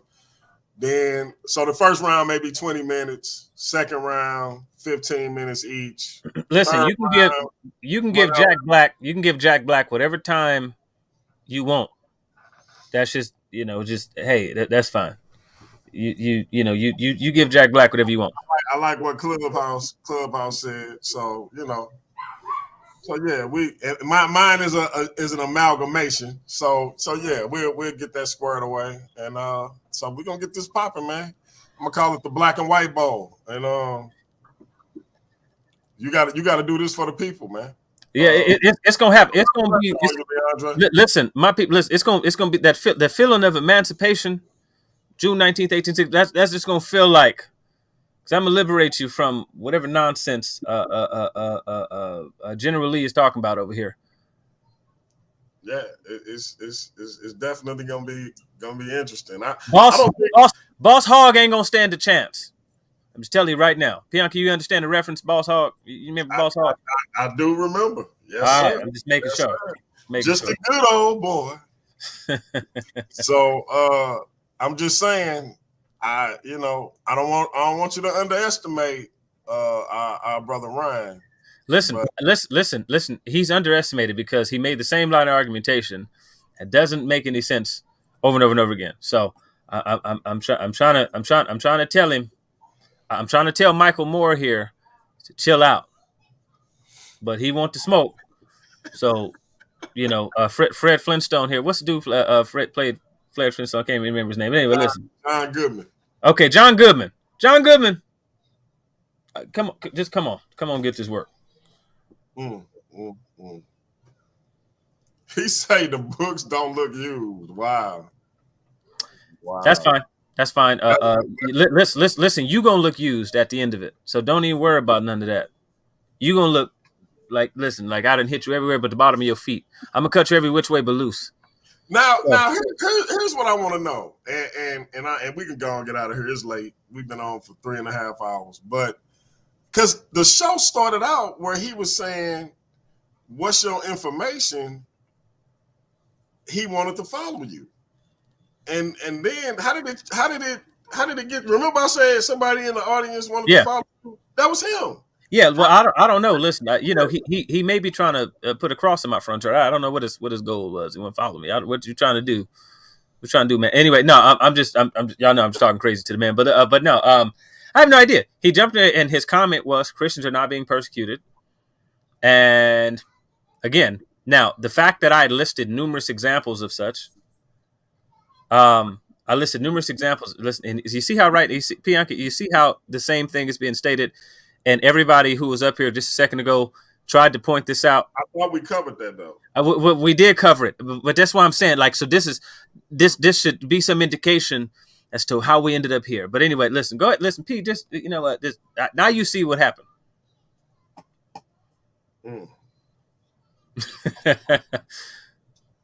Yeah, we gonna see about this because I thought we covered that, but okay. All right. Yeah.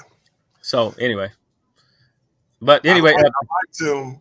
He started with the straw man book. Wow. that's fine.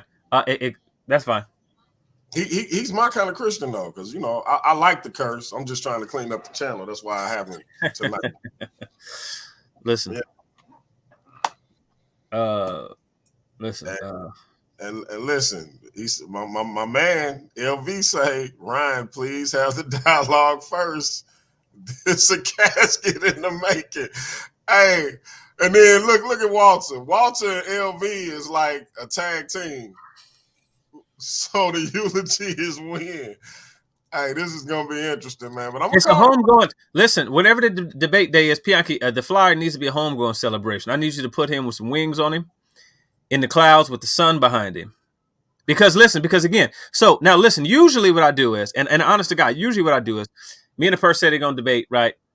I start just paying attention to stuff that they say. I start, trying to figure out, because what you do for debate is you do preparation. The nonsense he said in the comments tells me everything I need to know. Now, usually I don't just jump the gun, but this brother, I don't want to say brother, this man then jumped in here and just started saying nonsense. And again, and it's like there's and I mean this with all the respect in the world, I truly do. There's a comprehension issue, because I don't know how many times, like even with talking about what it would mean today, he's not comprehending like that. We've already covered this topic, and I pointed out one of the issues with that proposition, and then everybody was like, yeah, that makes sense. So we need to do something. And then he came back and posted again. So I know that this is going to be like, pushing the fat baby down. Like that's what it's going to be like. Because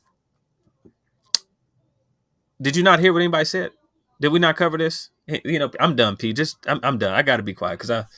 Yeah.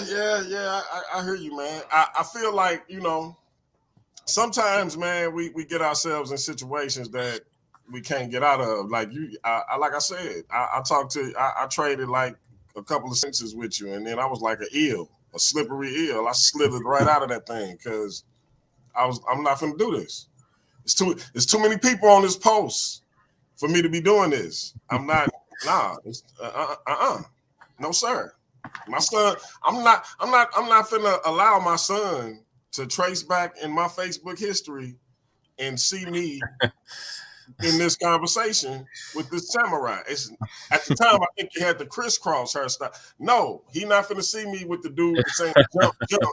No, it's not. So yeah, but we get information, man, and sometimes information is like you get a hold of it and you like a baby with a chainsaw. You got a lot of power, but you don't know what to do with it. Yeah, I'm trying to tell you. It is what it is. But all right, man, I appreciate your time and appreciate the show. It was a good dialogue, my brother MVP and my brother Nobody, they do what they do. It almost never fails. But it was a good conversation up to that point, and we'll get that squared away with them one of these days. I have faith. Walter, I know you out there. Don't make the undercover comment. I'm gonna save you the trouble. But that said, yeah, I thought the dialogue was good. I thought some of the history y'all got into outside of the topic was good, and so I definitely appreciate everybody's time and everybody's contribution. And real quick, for those who still with us and those who joined and watching the replay, salute to everybody that reached out to me while I was going through my drama with my mental issues. Everybody showed a lot of love, respect, concern. Definitely appreciated it.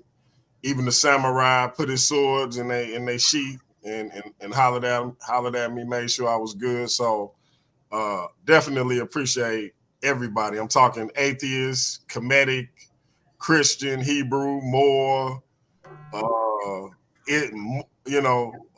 Nation of Islam. I mean, it didn't matter. So I definitely appreciate the love. Black people really, really show me that those ideological lines can be crossed when people actually have love for each other. So definitely touched my heart with that. So but I'm good now, and hopefully I'm gonna stay good. I just can't let myself get lost in the sauce, so to speak. But it was this time it was an honest mistake. I had a medical procedure where you can't take medicine for up to 7 days, and I kind of went down a slippery slope during that process. So with that being said, man, I thank everybody, and we're gonna get out of here. Ryan 747, I will be hitting you up, and I hope you're ready for this, man, because hey, this brother is no joke. So just be ready. This has been Paradigm Shift TV 314. That's peace. Good night, Chris Christie. We out.